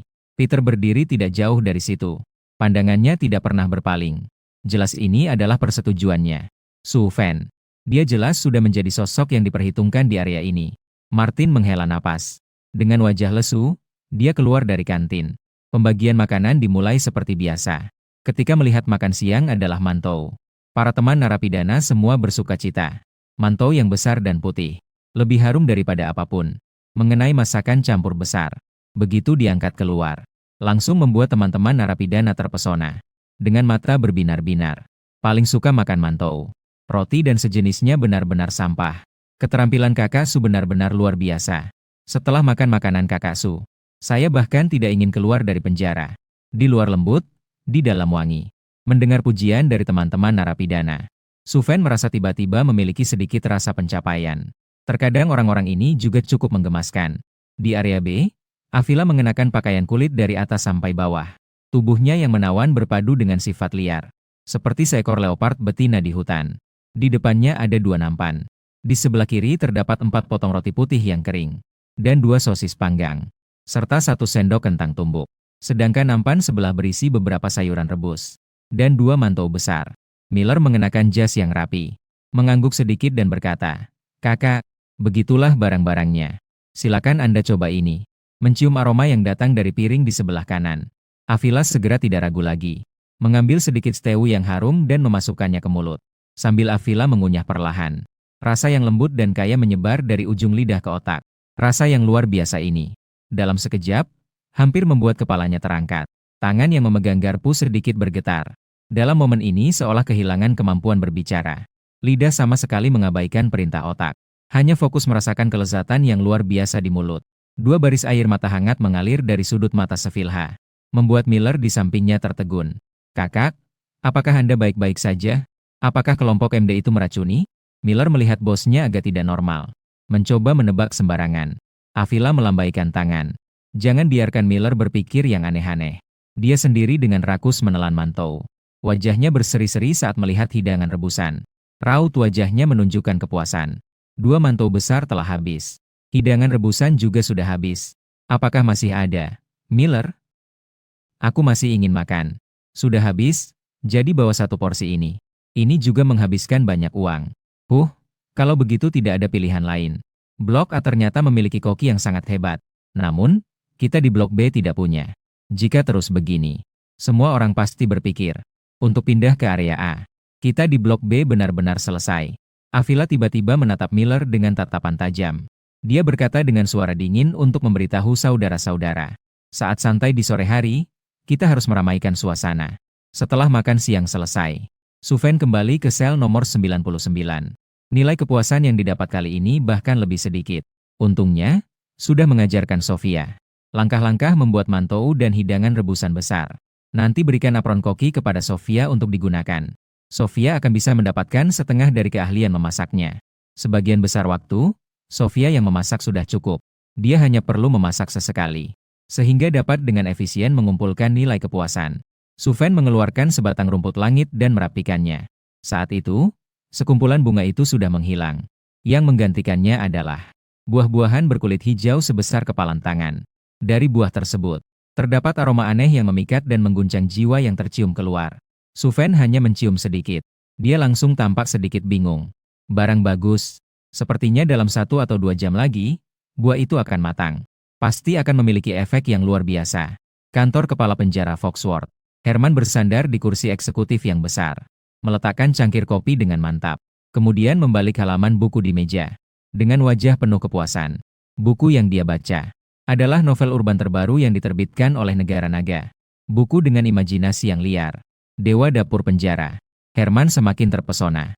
Mengomel dengan kata-kata kasar. Para sipir di penjara ini semua bodoh. Betapa baiknya jika para narapidana mengurus diri mereka sendiri. Setiap hari hanya melakukan pekerjaan keras yang tidak dihargai. Saat itu, telepon di meja tiba-tiba berbunyi. Herman memeriksa arlojinya. Sekarang baru jam 3 sore. Hari ini juga tidak ada narapidana yang akan dieksekusi. Siapa yang menelepon? Setelah dia mengangkat telepon, dia mendengar laporan Martin yang sedikit tegang. Narapidana di Blok B berkumpul dan membuat keributan. Apakah kita perlu mengerahkan tim anti huru-hara? Apakah itu yang baru saja menjadi bos? Avila yang baru menjabat memimpin. Ini tidak terlalu jelas. Kontak internal kita kehilangan komunikasi. Ada masalah apa? Mendengar Herman bertanya seperti itu, Martin di seberang telepon ragu sejenak. Kemudian dia tetap berbicara dengan ragu-ragu. Mereka berteriak meminta untuk mengganti koki. Mereka bilang ingin mencari koki yang sama seperti di blok lain. Herman mengernyitkan dahi pada Martin. Kamu harus mencari koki yang seperti apa? Bagaimana bisa ada begitu banyak pendapat di Blok B? Melihat Martin tidak berbicara, Herman juga tidak bertanya lebih lanjut. Dengan tidak sabar, dia menyuruh tim anti huru-hara untuk datang. Jangan menekan dulu. Bicara dengan narapidana tentang masalah yang mereka sampaikan. Penjara sudah mengadopsi. Akan segera merekrut koki yang lebih baik. Jangan ganggu saya dengan hal-hal sepele seperti ini lagi. Menutup telepon. Hierman mengangkat kopi dan mengambil satu tegukan. Terus menonton dengan penuh minat sidang awal penjara. Di area rekreasi seluas lebih dari 2.000 meter persegi di Blok B. Lebih dari 3.000 orang berkerumun di depan jeruji besi. Tidak peduli seberapa keras sipir mencoba mengusir, itu sia-sia. Mereka terus mendorong maju. Jeruji besi itu hampir runtuh. Suara makian dan teriakan tidak henti-hentinya. Jika mengganti koki, kita juga harus mendapatkan koki seperti itu. Usir si bajingan tukang masak yang dulu itu. Orang-orang sedang berteriak dengan semangat. Tim anti huru-hara yang bersenjata lengkap muncul. Terjadi negosiasi. Kedua pihak berhenti berperang. Masalah sementara ditekan. Martin tampak cemas. Dia perlu dalam beberapa hari ke depan mencari koki lain yang memiliki keterampilan memasak seperti Su Fen.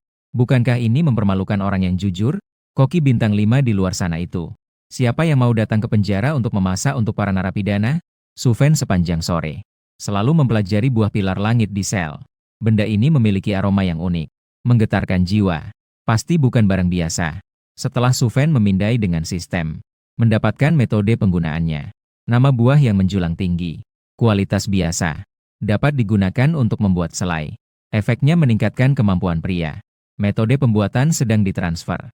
Transfer selesai, sobek. Su Fen menarik napas dalam-dalam.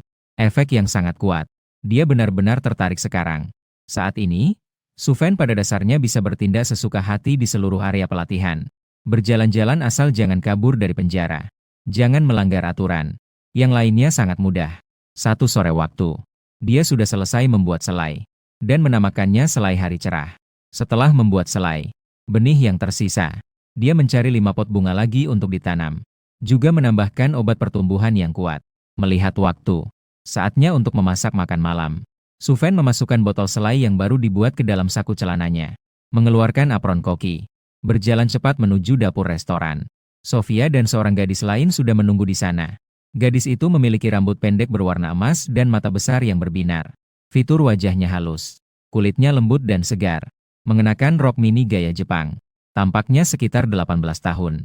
Sofia memperkenalkan kepada Kak Su. Dia adalah teman sekamar saya, Aili. Dia juga datang untuk membantu. Su Fen mengangguk. Dia yang meminta Sofia untuk membawa bantuan. Karena beberapa hari ke depan dia tidak akan memasak. Sofia tidak bisa mengurus semuanya sendirian. Aili mendengus dingin saat melihat Su Fen. Sikapnya tidak begitu baik. Apa ini? Orang yang kamu maksud sebagai dewa masak dari kerajaan naga pasti bukan orang ini, kan? Ali, jangan berisik.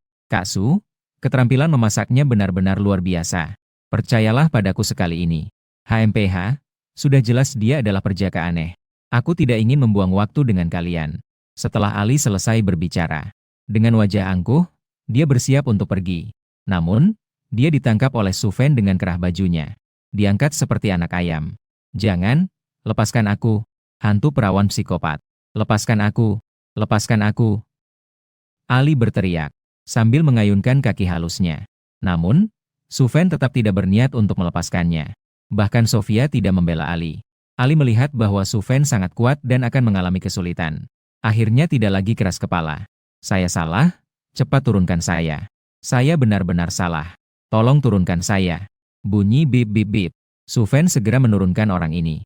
Dia hanya lebih tua 2 atau 3 tahun dari Aili. Dia tidak ingin menjadi ayah orang itu. Dia tersenyum dan bertanya kepada Aili. Apakah kamu masih berani bertindak bodoh? Tidak berani lagi, Kak Gila. Saya menyerah padamu. Hebat, tapi tidak cukup. Aili tidak bisa berbuat apa-apa. Hanya bisa sementara waktu tunduk pada kekuasaan Su Fen. Sudut mulut Su Fen melengkung. Kamu memanggil saya apa? Setan abu. Kak kuat? Aili memaksakan senyuman di wajahnya. Su Fen mengulurkan tangan dan memberi Aili sebuah tepukan di kepala. Terjadi keributan. Aili bisa dibilang sudah beradaptasi dengan dapur ini. Meskipun orang ini terlihat tidak terlalu bahagia. Dengan wajah yang marah. Su Fen tidak peduli dengan itu. Memberikan apron koki kepada Sofia. Yang terakhir dengan penasaran mengambil apron. Begitu dia mengikatnya. Wajahnya seketika terkejut. Sofia melihat tangannya sendiri. Wajahnya sedikit bingung. Pada saat mengikat apron, dia seolah-olah merasakan ilusi menjadi koki bintang 5. Dan dia mengulurkan tangan untuk mengambil sendok besi di sampingnya.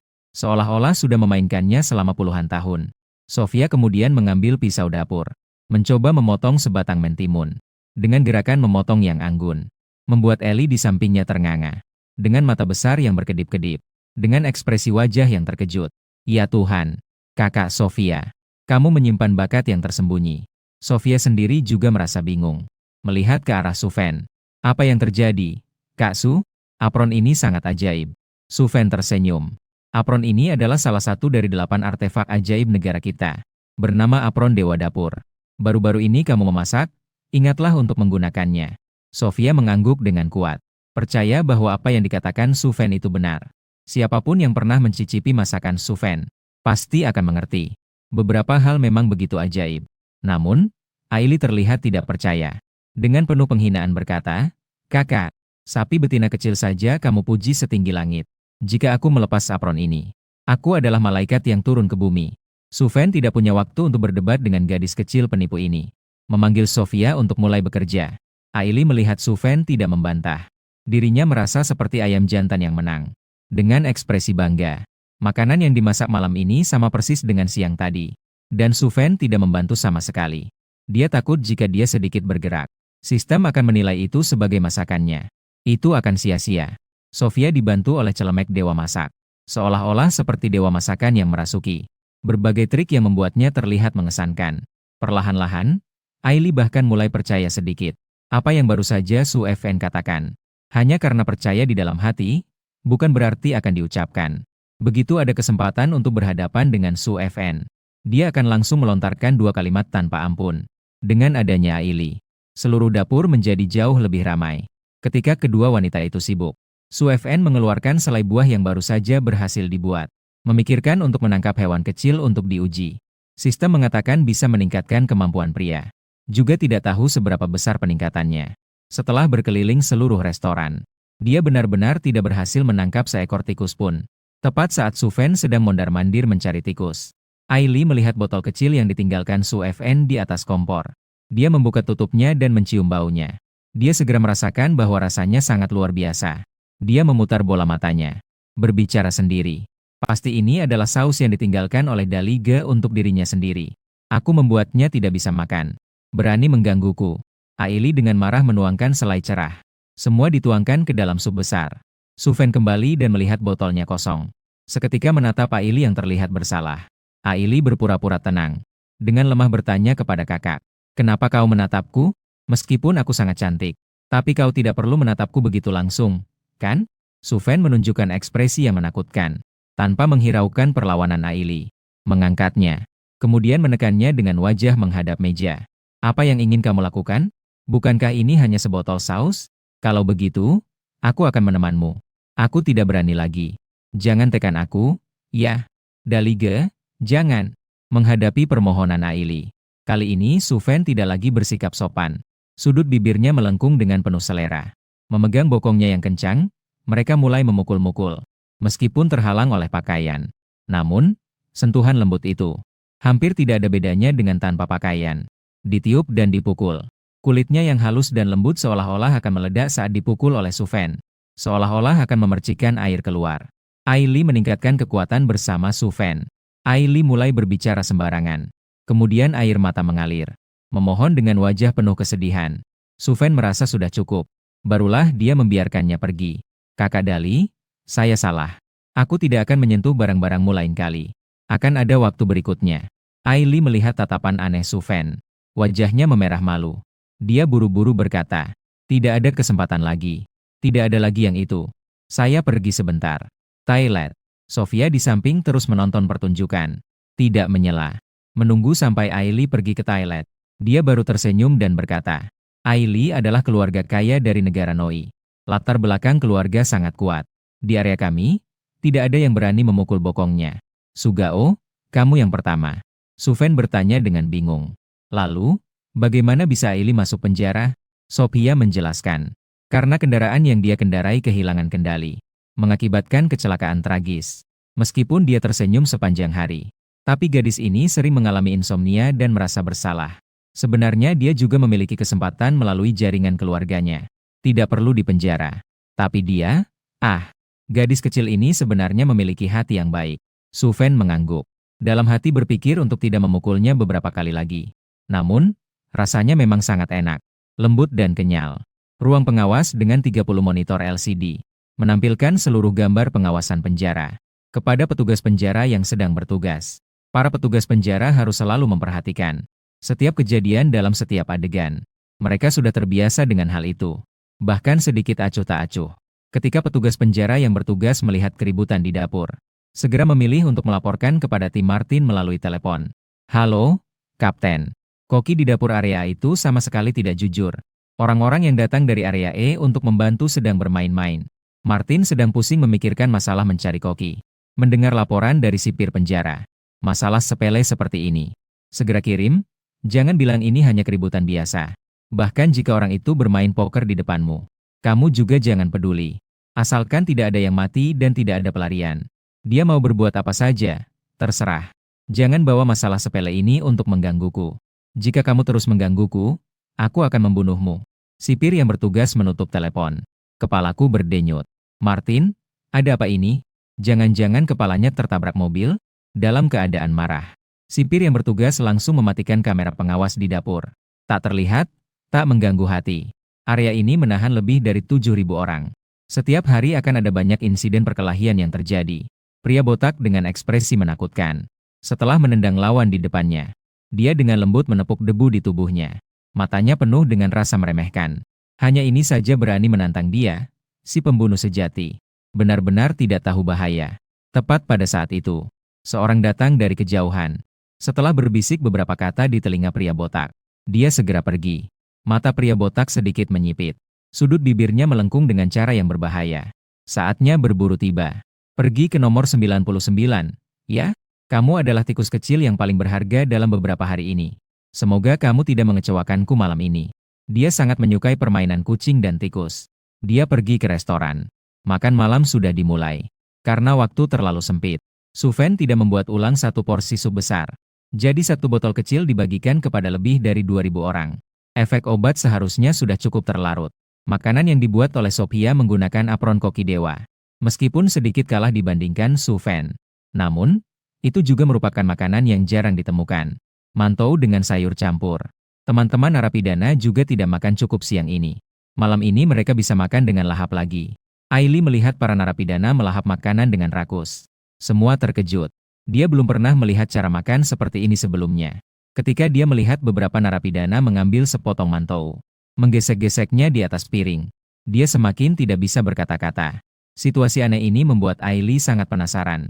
Dia memindai pandangannya dari satu teman narapidana ke yang lain.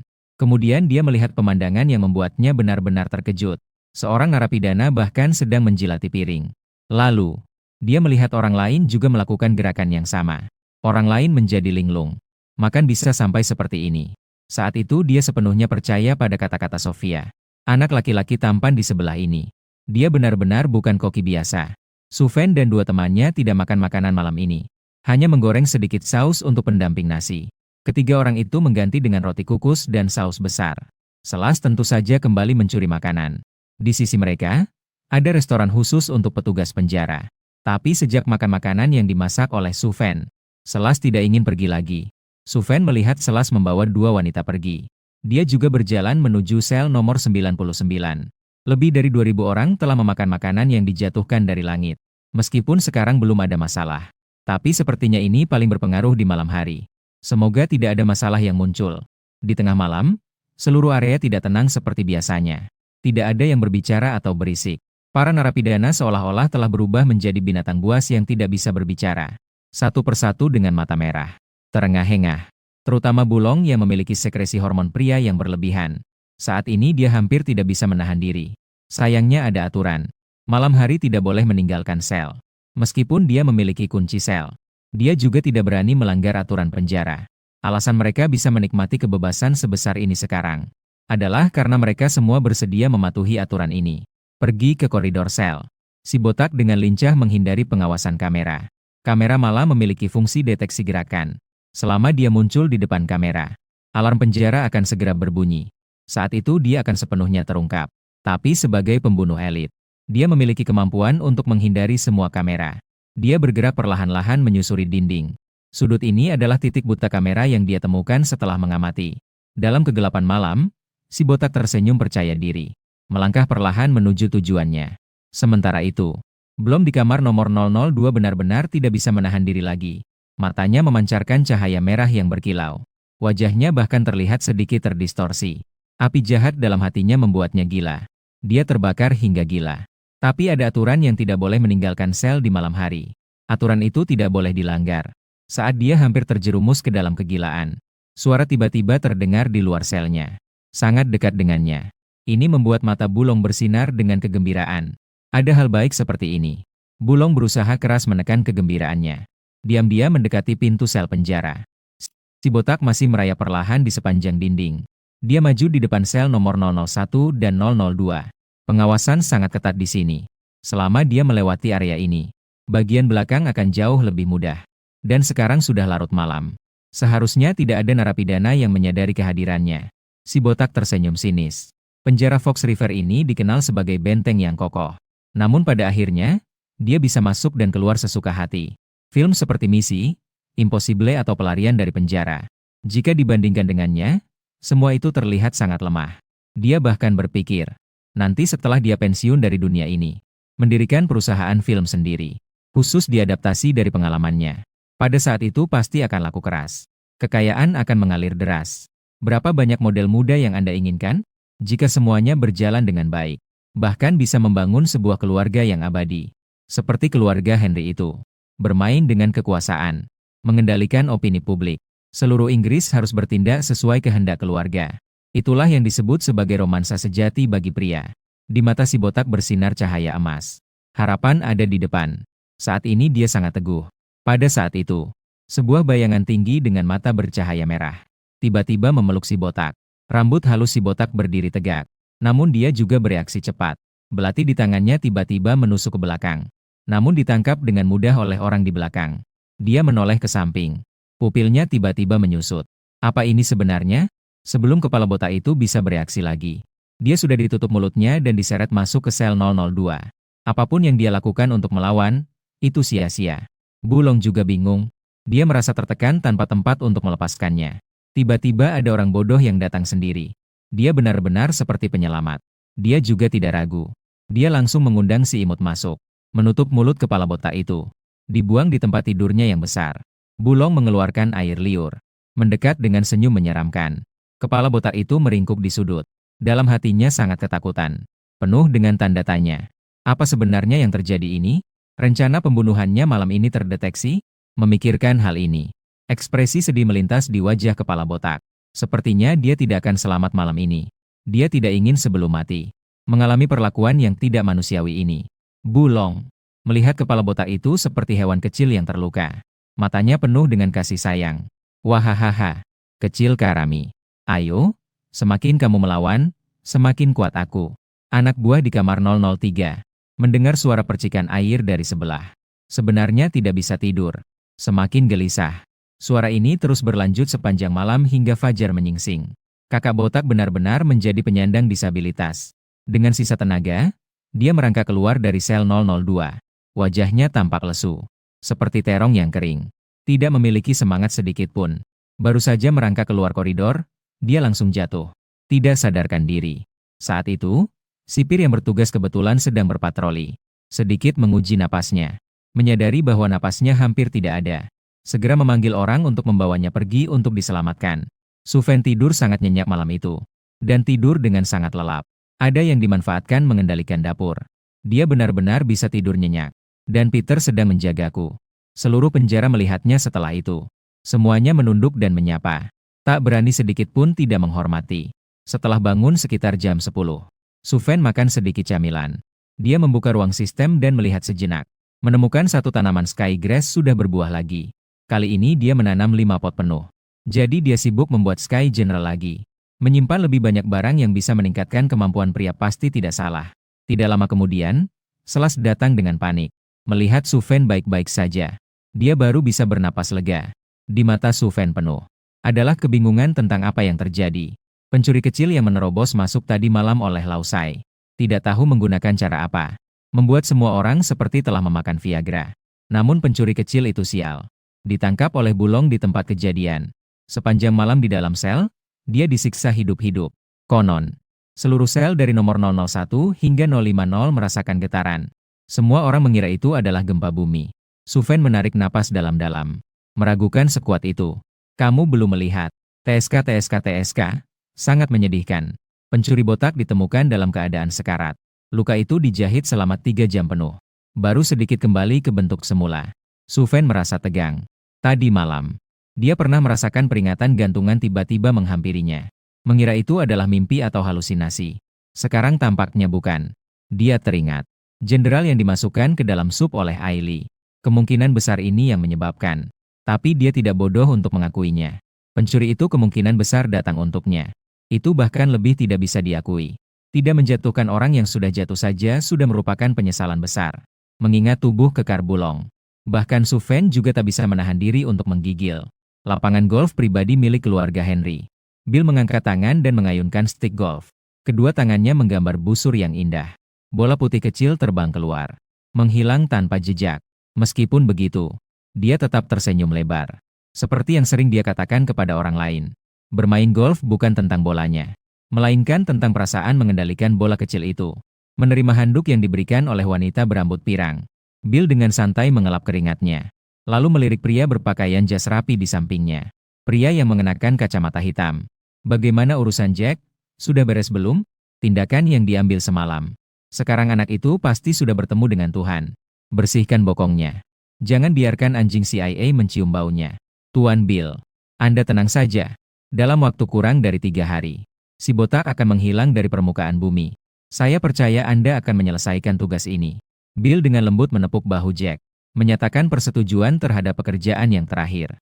Saat itu, ponsel Jack tiba-tiba berbunyi. Setelah menutup telepon, Jack berkata dengan gagap tentang tuan muda itu. Kepala botak baru saja menelepon. Bill mengangkat alisnya. Ada firasat buruk di dalam hatinya. Dia mengerutkan dahi dan bertanya, "Ada apa?" Kepala botak mengatakan bahwa misi gagal. Dia terjebak dalam penyergapan. Hampir disiksa sampai mati oleh orang lain. Apa? Ekspresi tidak percaya muncul di wajah Bill. Segera diikuti dengan kemarahan yang meluap. Mengambil tongkat golf. Memukulnya di kepala wanita berambut pirang di samping. Wanita berambut pirang itu tidak berani melawan sedikit pun. Menangis terisak-isak. Bill semakin merasa kesal saat melihatnya. Bukankah hanya memukulmu sekali untuk meluapkan emosi? Mengenai berpura-pura kasihan. Kemarahan yang tidak terdefinisi meledak dari dalam hati. Dia menendang kepala wanita berambut pirang itu dengan satu kaki. Dia menendang lagi dengan 2 tendangan yang ganas. Barulah suasana sedikit mereda. Dia baru melihat ke arah yang berdiri di samping. Tidak ada yang berani mengeluarkan suara. Jack sudah siap sebelumnya. Pasti dia sudah mendapatkan informasi sebelumnya. Tolong periksa untuk saya. Jack menjawab dengan hormat. Pergi dengan terburu-buru. Di area penjara pukul 11 pagi. Ketika para tahanan keluar untuk berjemur. Mereka semua tampak ceria.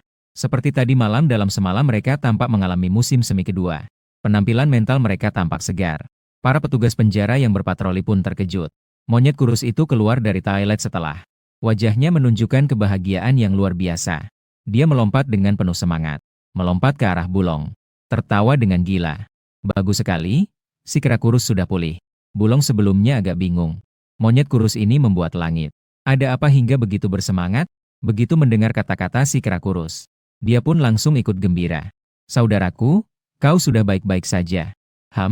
Aku juga bisa mengangkat senjata lagi. Nanti aku juga bisa menjadi orang yang lebih baik. Ya Tuhan, aku benar-benar senang untukmu. Keduanya berbincang dengan penuh semangat. Membuat orang di sekitar tertegun. Tak lama setelah mereka selesai berbicara. Kemudian, seseorang tiba-tiba menemukan sesuatu yang baru. Mereka mulai berteriak. Ini benar-benar terjadi. Aku juga sudah pulih. Akhirnya bisa hidup dengan bermartabat. Aku akan mendapatkan 10 orang begitu aku keluar. Seseorang terus-menerus berteriak. Mereka semua tanpa kecuali. Semua tenggelam dalam kebahagiaan menjadi pria lagi. Waktu makan siang sudah dekat. Ketika Suven tiba di dapur area 1. Sophia dan Ailey sudah sibuk. Mempersiapkan untuk membuat makan siang. Suven memberikan langkah-langkah pembuatan sup gumpalan kepada Sophia. Setelah yang terakhir mengenakan apron koki. Dia sudah memiliki setengah dari keterampilan memasak Suven. Selama dia tahu langkah-langkahnya, dia bisa membuat masakan yang enak. Begitu Ailey melihat Suven, dia seperti tikus yang melihat kucing. Sekarang bokongnya masih sakit.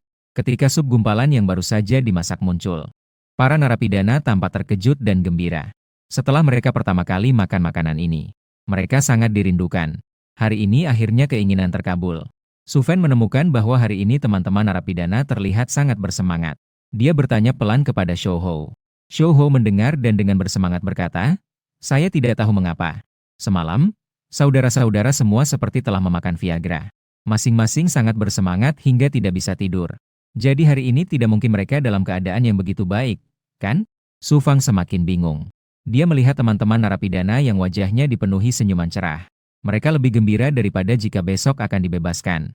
Shouho tersenyum misterius. Dia menurunkan suaranya dan berkata, "Kak Su, kamu juga tahu. Beberapa saudara karena terlalu berlebihan sebelumnya. Dalam hal itu agak kurang. Jangan salah paham. Yang saya maksud bukan saya. Tapi setelah keributan semalam, kamu seharusnya bagaimana dengan mereka?" Banyak dari mereka ternyata kembali bersemangat. Kembali bersemangat. Narapidana kurus semakin bersemangat saat berbicara. Bergembira dan bersemangat. Hal ini membuat Sofia yang berada di samping bingung. Mata besar Sofia yang cantik melotot sebesar telur. Dia berbisik, "Tidak mungkin, kan? Apakah itu saus khusus yang ditambahkan Naili semalam?" Narapidana kurus mendengar Sofia menyebut saus. Ekspresinya berubah. Dia segera bertanya, "Kakak ipar? Siapa kakak ipar?" "Aku bukan Sofia." Pipiku langsung memerah. "Baiklah, kakak ipar. Saya hanya ingin bertanya, apakah ada saus khusus dalam makanan semalam?" Sofia merasa sangat gembira dipanggil kakak ipar oleh narapidana kurus. Dia sangat gembira. Dengan senyum lebar. Dia perlahan-lahan kehilangan diri sendiri. Matanya melengkung seperti bulan sabit kecil. Tapi dia tidak sempat menjawab. Aili keluar dari ruang air di samping. "Ada apa? Kamu bilang saus untuk makan?" Aili merasa tergerak dalam hatinya. Wajahnya menunjukkan sedikit ketakutan. Tiba-tiba menambahkan sesuatu ke makanan. Bisa jadi malah membuat teman-teman penjara sakit perut. Dia dengan panik berkata, "Itu semua karena Sufen yang menyuruhku menambahkannya. Itu bukan urusanku.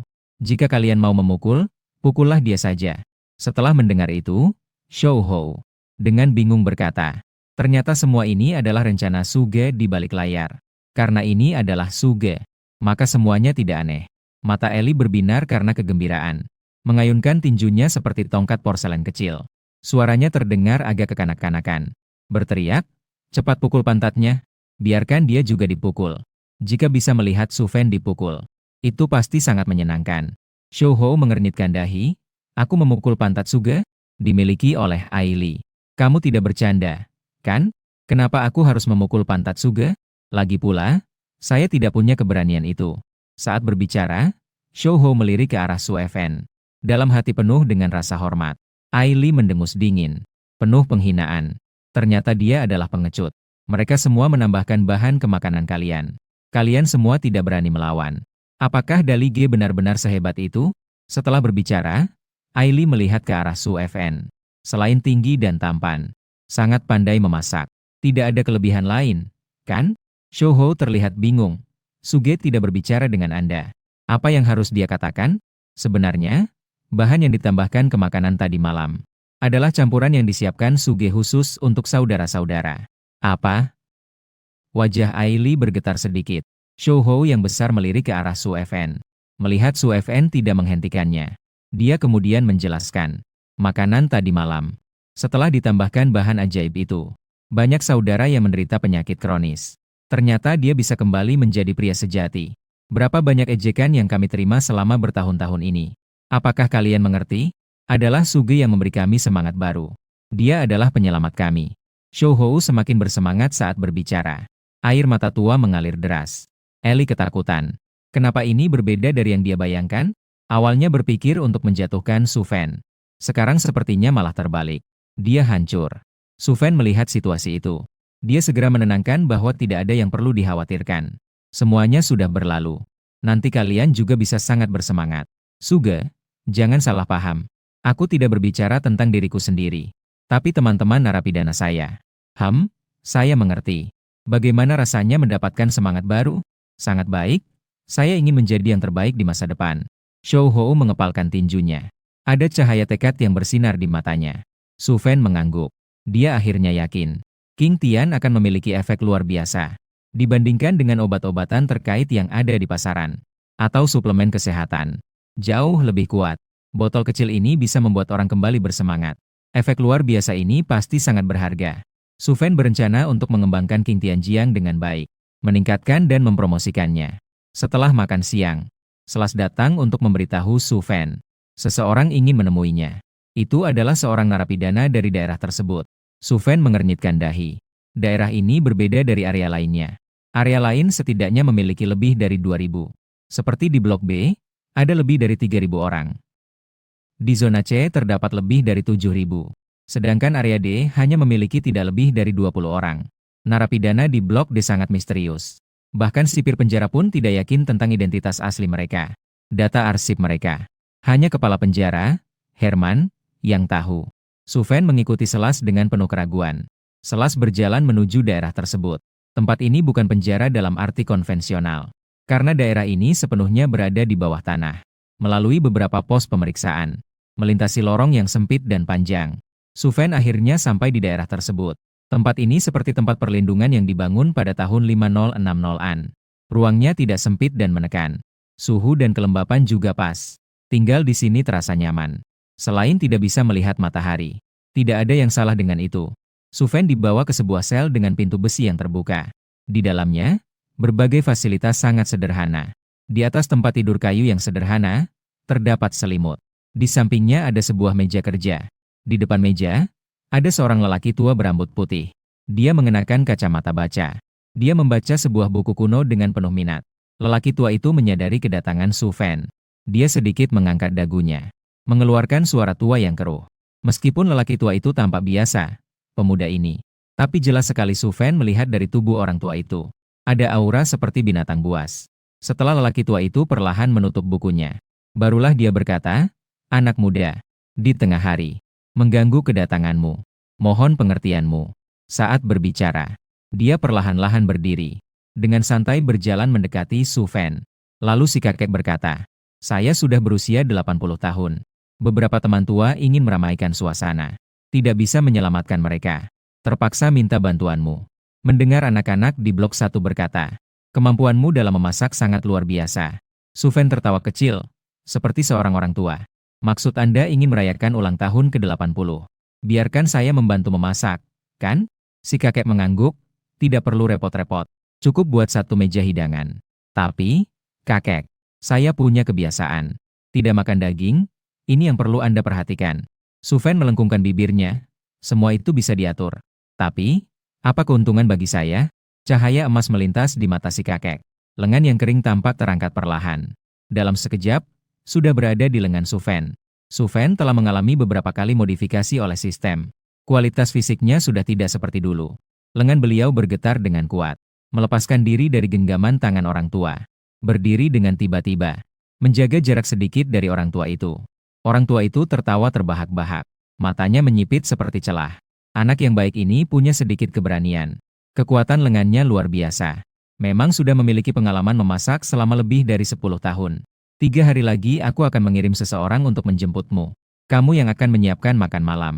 Mengenai keuntungan, tenang saja. Aku, Henry, tidak akan melupakanmu. Mengobrol santai lagi dengan Henry yang tua.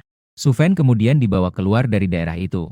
Orang tua ini membuat Su Fan sedikit penasaran. Dia tidak asing dengan keluarga Henry. Merupakan salah satu dari 5 keluarga besar geng darah.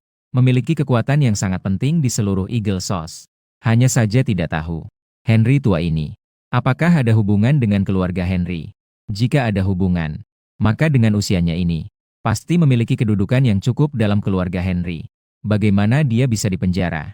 Dengan penuh keraguan, Su Fan kembali ke sel nomor 99 yang menjadi miliknya. Perlahan-lahan, dia sudah terbiasa dengan kehidupan di penjara ini. Meskipun tempat ini disebut penjara, namun, banyak kali para narapidana relatif bebas. Beberapa narapidana bahkan lebih mirip seperti terkurung, daripada hanya menjalani hukuman. Di daerah ini, dia mendapatkan perhatian khusus dari Peter, dan favorit para tahanan. Dia lebih bebas daripada siapapun. Bahkan kapten sipir penjara, Ding, tidak berani memerintah seenaknya di depannya. Menerima undangan tua Henry untuk memimpin masakan, Su Fan akan mulai mempersiapkan. Dia perlu mempersiapkan beberapa cara memasak sayuran. Kemudian membuat daftar bahan yang diperlukan. Membiarkan seseorang menyerahkan kepada tua Henry. agar dia bisa mempersiapkan sebelumnya. Masih ada waktu sebelum waktu makan malam. Su Fen sudah berada di dapur belakang. Dia perlu mempersiapkan untuk jamuan makan malam 3 hari ke depan. Setelah memeriksa ruang pendingin dan ruang penyimpanan di dalamnya, Su Fen tidak bisa menahan desahnya. Ini masih jauh dari yang diharapkan. Hanya beberapa barang ini saja. Sama sekali tidak cukup. Mengadakan pesta ulang tahun tidak semudah memasak sehari-hari. Satu meja makanan setidaknya harus ada 18 hidangan. Hanya beberapa jenis ini sama sekali tidak cukup. Lagi pula, Pak Henry tidak makan daging. Ini jadi semakin sulit. Tapi memikirkan manfaat yang dijanjikan Pak Henry kepada Su Fen. Su Fen tidak bisa tidak meneguhkan pandangannya. Apapun yang terjadi, harus menyelesaikan pesta ulang tahun ini dengan baik. Pak Henry sudah berjanji. Setelah berhasil, dia akan memberikan Su Fen $1 juta. Juga ada penyelidikan tentang Su Fen yang ditangkap sebagai kambing hitam. Kalau $1 juta as, Su Fen masih mungkin menolak. Namun janji ini tidak bisa ditolak oleh Su Fen. Selama tuduhan ini masih ada. Bahkan jika Su Fen bisa terus menunda, dia tidak akan pernah benar-benar mendapatkan kebebasan. Su Fen berdiri di pintu dapur belakang, menggunakan sistem untuk memindai semua bahan makanan di dapur. Alat pemindai melakukan pemindaian. Pemindaian selesai. Saat ini dapat membuat mie potong, mie dandan, dan mie campur. Silakan pilih mie bulat, tuan rumah.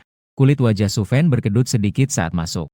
Kalau kita menyiapkan satu meja penuh hidangan lengkap untuk Paman Henry. Tidak tahu apa pendapatnya. Apakah dia akan marah dan mengeluarkan pipa besi yang hitam? Menghancurkan dirinya sendiri. Saat itu, Sophia dan Ellie datang. Melihat Su Fen berkerut, mereka mendekat dan bertanya ada apa. Kak Su? Su Fen tersenyum sambil menggelengkan kepala. Sudah waktunya menyiapkan makan malam. Sistem mengirimkan informasi tentang pembuatan mie potong. Dikirim ke dalam pikiran Su Fen. Su Fen kemudian mengucapkannya kepada Sophia. Sophia mengikat apron kecilnya. Mengayunkan sendok. Seperti seorang perikoki. Menggabungkan dengan tubuhnya yang menawan. Terkadang bergelora. Terkadang hujan gerimis yang lembut. Membuat orang merasa senang. Ellie tidak lagi nakal seperti sebelumnya. Saat bekerja sendiri, dia masih akan mengumpat. Saat memecahkan bawang, dia menggertakkan gigi. Seolah-olah Su Fen adalah bawang yang ada di tangannya. Sialan saudara Dali. Tunggu saja. Saya pasti akan menagihmu suatu saat nanti. Putri ini tidak akan menyerah begitu saja. Su Fen bertanya kepada Aili setelah mendengarnya. Apa yang kamu bicarakan dengan aneh? Ah, tidak apa-apa. Saya bilang saya akan bekerja dengan baik. Aili menyeka keringatnya. Untungnya Dali Ge tidak mendengarnya. Su Fen sambil mengarahkan Sophia. Sambil berpikir tentang perayaan ulang tahun. Dia memandang ke arah sistem. KNG melihat 10 botol lebih dari King Tianjiang. Bagaimana kalau kita menambahkan sedikit bahan untuk para orang tua? Biarkan orang tua juga memiliki musim semi kedua. Begitu dia memiliki pemikiran itu, dia langsung membantahnya. Belum tentu bisa kembali bersemangat. Jika terjadi sesuatu yang buruk, itu akan menjadi masalah. Para lelaki tua itu memiliki tubuh yang lemah. Diperkirakan tidak tahan dengan obat yang kuat ini. Saat Su Fen sedang berpikir, Martin datang bersama beberapa sipir. Menggiring mesin setinggi orang masuk. Su Fen, ini adalah mesin tahu. Diimpor dari Longguo. Jika tidak bisa menggunakannya, lihat buku petunjuk.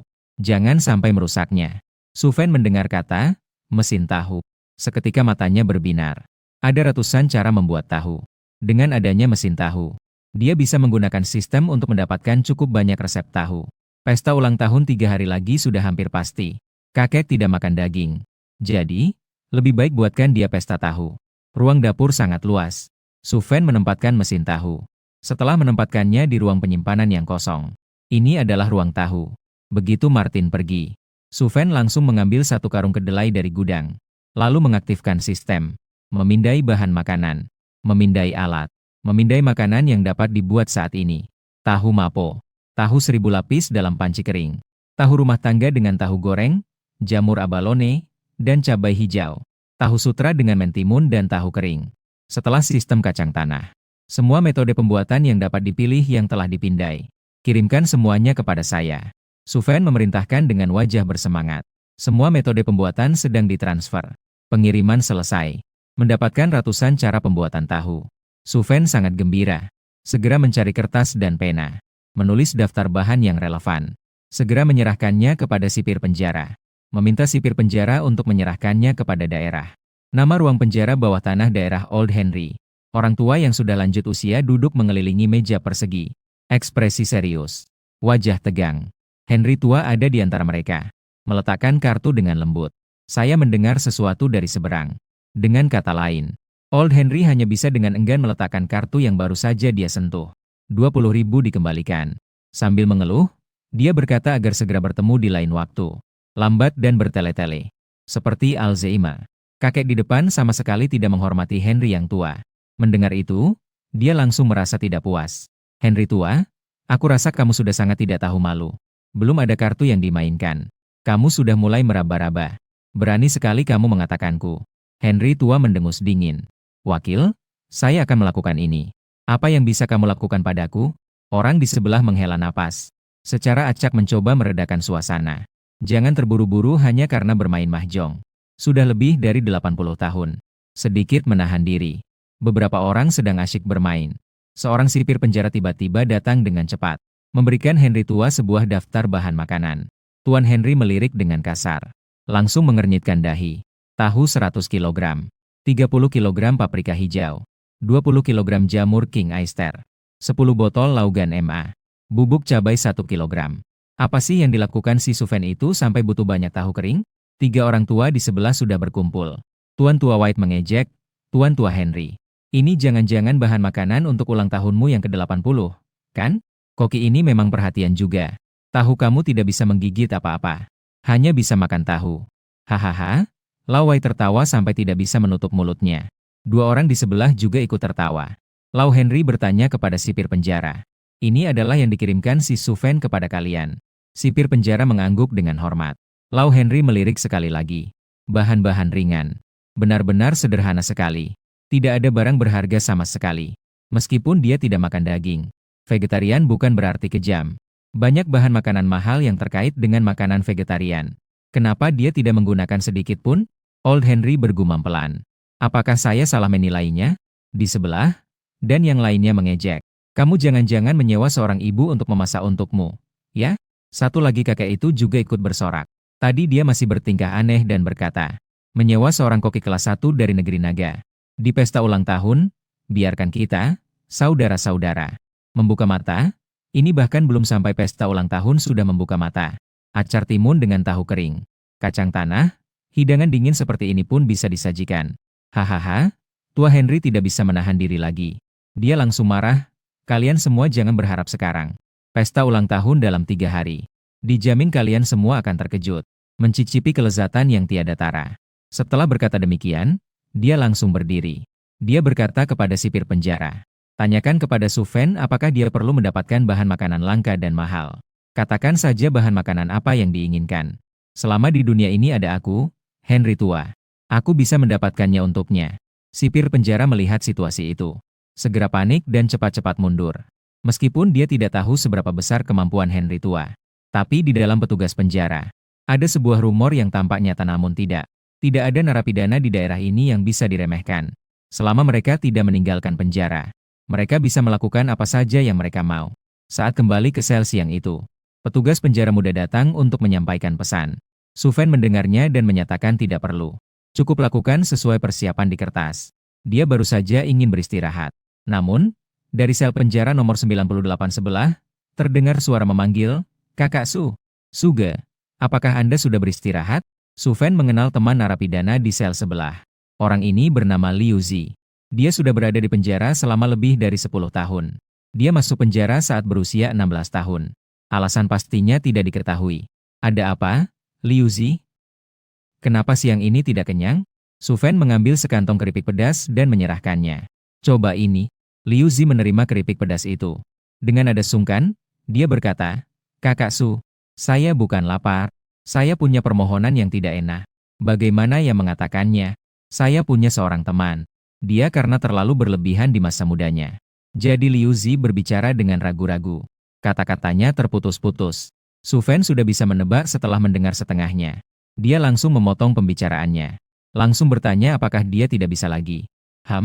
Sebenarnya sudah mempertimbangkan untuk berkembang ke 11. Bukankah saat datang mengunjungi penjara pagi ini, mendengar bahwa saya telah kembali ke kekuatan saya yang dulu. Dia meminta saya untuk menanyakan apakah situasinya bisa diobati. Bisa diobati, tetapi barang ini sangat berharga. Setelah berkomunikasi, Suven menjualnya seharga $1 juta. Menjual satu tetes, King Tianjiang. Menurut perkiraan Su Fan, satu tetes cukup untuk 5 orang. Dan efek obatnya sangat unik. Menjual seharga 1 juta, pihak lain pasti tidak rugi. Waktu berlalu dengan cepat. Pada sore hari, Su Fan pergi sendirian ke daerah. Dipimpin oleh sipir penjara. Perjalanan berjalan sangat lancar. Sampai di dapur daerah. Seorang pria gemuk parubaya yang mengenakan pakaian koki masakan barat muncul dalam pandangan Su Fan. Melihat Su Fan masuk, orang gemuk menghalangi jalan. Dia bertanya, "Kamu adalah koki istimewa dari negara naga?" Su Fan berpikir meskipun bukan. "Tapi jika kamu bertanya seperti itu, aku tidak bisa mundur." Jadi dia menjawab, "Kenapa? Apakah kamu punya masalah?" Orang gemuk itu tertawa dingin. "Begitu mudah." Dan mungkin begitu, dia melihat ke arah Su Fan. Dengan senyum yang tidak jelas dia berkata, "Kamu bisa menipu orang-orang yang tidak berpengalaman di daerah bencana. Tapi orang-orang yang ditahan di daerah ini meskipun hanya sekitar 20 orang. Tapi setiap orang memiliki latar belakang yang besar. Makanan lezat sudah mereka nikmati sebelumnya. Selera mereka sangat tinggi. Jangan bilang kamu adalah yang palsu. Bahkan jika kamu adalah koki istimewa yang sebenarnya, pasti kamu tidak bisa membuat hidangan yang memuaskan mereka." Su Fan melengkungkan bibirnya. "Benarkah?" "Hehe, percaya atau tidak, terserah kamu. Bagaimanapun, saat mereka tidak puas, kamu mungkin akan mengalami masalah." "Belum tentu." Su Fan tersenyum percaya diri. Dia melihat sekeliling. Dalam hati dia mengucapkan pemindaian sistem. Semua bahan di dapur belakang langsung dipindai oleh sistem. Pemindaian selesai. Disarankan untuk membuat makanan. Metode pembuatan hidangan tahu lengkap telah ditransfer. Su Fan mengembalikan fokusnya. Dalam hati, dia mengagumi betapa melimpahnya bahan-bahan. Bahan-bahan di dapur daerah jauh lebih melimpah. Awalnya dia ingin mengikuti rencana, membuat sekitar 20 hidangan tahu. Sekarang tampaknya lebih cocok untuk meningkatkan menjadi hidangan tahu lengkap. Su Fan juga tidak memperhatikan si gemuk di belakangnya. Setelah memeriksa sekeliling, dia mulai memproses bahan-bahan. Menggunakan pisau masak dari Dragon Country dengan lincah. Memotong bagian ujung dan ekor dari berbagai bahan. Memotong kulit dan mengiris dengan mudah. Su Fan melakukan ini dengan sangat baik. Si koki gemuk di sampingnya terpesona melihatnya. "Oh Tuhan! Dengan pisau yang begitu berat, bagaimana bisa menggunakan dengan perasaan yang begitu ringan?" Sangat menakjubkan. Koki gemuk sebagai kepala koki masakan barat. Juga bukan berarti dia belum pernah melihat koki dari Dragon Country memasak. Tapi kemampuan pisau tidak mencapai level Su Fan. Sama sekali tidak ada. Mendengar koki gemuk langsung berkata tidak mungkin. Su Fan dalam hati tertawa sinis pada si gemuk. Meskipun kemampuan memotong sangat hebat, tapi ada yang lebih hebat yang pasti belum pernah kamu dengar. Itu adalah sistem eksternal. Kebahagiaan dari eksternal tidak bisa kamu bayangkan. Karena kali ini yang dibuat adalah pesta untuk 20 orang. Su Fan perlu mengukir beberapa bahan makanan. Jadi memakan waktu sedikit lebih lama. Tepat 1 jam kemudian. Dia juga telah menyelesaikan pengukiran beberapa bahan makanan penting. Koki masakan barat di samping sudah kebingungan. Mulai melihat Su Fan mengukir. Dalam hati masih merasa tidak terima. Kemudian melihat Su Fan menggunakan tahu kering. Mengukir model Victoria's Secret yang tampak hidup setelah itu. Matanya berbinar-binar. Ini adalah pengukiran yang lebih mencolok. Berbagai pahlawan, tokoh terkenal semuanya diukir dengan sangat hidup. Koki masakan barat langsung terpesona. Melihat waktu sudah hampir tiba. Su Fan akhirnya benar-benar mulai memasak. Koki gemuk dengan sadar mulai membantu Su Fan. Dan melakukannya dengan senang hati. Dapat membantu seorang tokoh besar seperti Su Fan merupakan suatu kehormatan yang besar. Tenaga kerja gratis. Su Fan juga senang untuk memerintah. Yang pertama harus dibuat adalah hidangan dingin. Timun, tahu kering, dan kacang tanah yang disajikan dingin. Terlihat sederhana, namun sebenarnya sangat menguji keterampilan. Pemilihan bahan dan ukuran timun. Penambahan bumbu. Bahkan suhu bahan saat dibuat pun ada aturannya. Hidangan dingin yang sederhana ini membuat koki gemuk terkesima. Hidangan dingin ini tidak perlu disajikan dengan hiasan. Yang dimakan adalah semata-mata untuk kesenangan. Su Fan meminta koki gemuk untuk mengisi 1 mangkuk besar dan mengirimkannya keluar. Agar tamu bisa mengganjal rasa lapar mereka terlebih dahulu. Sisi lain, di tengah restoran diganti dengan sebuah meja bundar besar. Meja bundar. Tua Henry dan sekitar 10 orang lainnya duduk mengelilingi meja tersebut. Setiap orang di depan mereka memiliki 2 set peralatan makan. Lau Hengli awalnya hanya berniat meletakkan sumpit dari negara naga. Jenderal Inggris. Lau Hng Li awalnya berniat hanya menempatkan sumpit dari negara naga. Agar beberapa orang tua yang tidak bisa menggunakan sumpit merasa malu. Namun kemudian berpikir lebih baik tidak usah. Dia juga menaruh pisau dan garpu dari Inggris, memberi mereka jalan keluar. Tuan White pernah tinggal di negara naga untuk sementara waktu. Dia tidak asing dengan sumpit. Dua potong kayu yang dimainkan dengan sangat baik, menarik pujian dari orang-orang di sekitarnya. Dia tidak sabar menunggu Tuan Henry membuat kesalahan. Dia mendesak, "Mengapa koki yang Anda undang memasak begitu lambat? Segera sajikan makanannya. Kenapa kamu terburu-buru? Masih ada setengah orang yang belum datang." Tuan Henry melirik ke pintu. Dia tertawa dan berkata, "Mereka tidak bisa datang. Situasi khusus." Tuan Buta melambaikan tangan. Lau HNG berpikir sejenak, lalu mengangkat bahu sebagai tanda mengerti. Orang-orang yang mereka tahan di sini semuanya sangat aneh. Situasi khusus adalah hal yang biasa. Saat itu, koki gemuk membawa sepiring besar mentimun acar. Tahu kering dan kacang tanah datang menghampiri. Lau Huaite melihat sosok besar yang berlebihan itu. Dia langsung tertawa dengan keras. Semangkuk besar ini benar-benar kuno. Jangan-jangan ini masakan dari Dragon Country yang dibuat dalam panci besar? Ketika koki gemuk meletakkan mangkuk besar salad di meja makan, Lau Huaite semakin senang melihat isi mangkuk itu. "Lau Hengli, ini bukan yang kamu maksudkan, kan? Mari kita coba masakan mewah dari kerajaan naga. Mentimun, tahu kering, dan kacang tanah. Memang cukup mewah." Hahaha. Lau Huaite tertawa terpingkal-pingkal. Sampai-sampai tidak bisa bernapas. Orang-orang di sekitar pun ikut terjangkit tawa itu. Mereka pun ikut tertawa terbahak-bahak. Tua Henry melihat hidangan dingin di meja. Wajahnya menjadi hitam seperti dasar panci. Saat ini, dia sedikit meragukan apakah dia telah memilih orang yang salah. Seandainya dia tahu seperti ini, dia seharusnya meminta Suven untuk memasak terlebih dahulu. Sekarang makanan sudah mulai disajikan.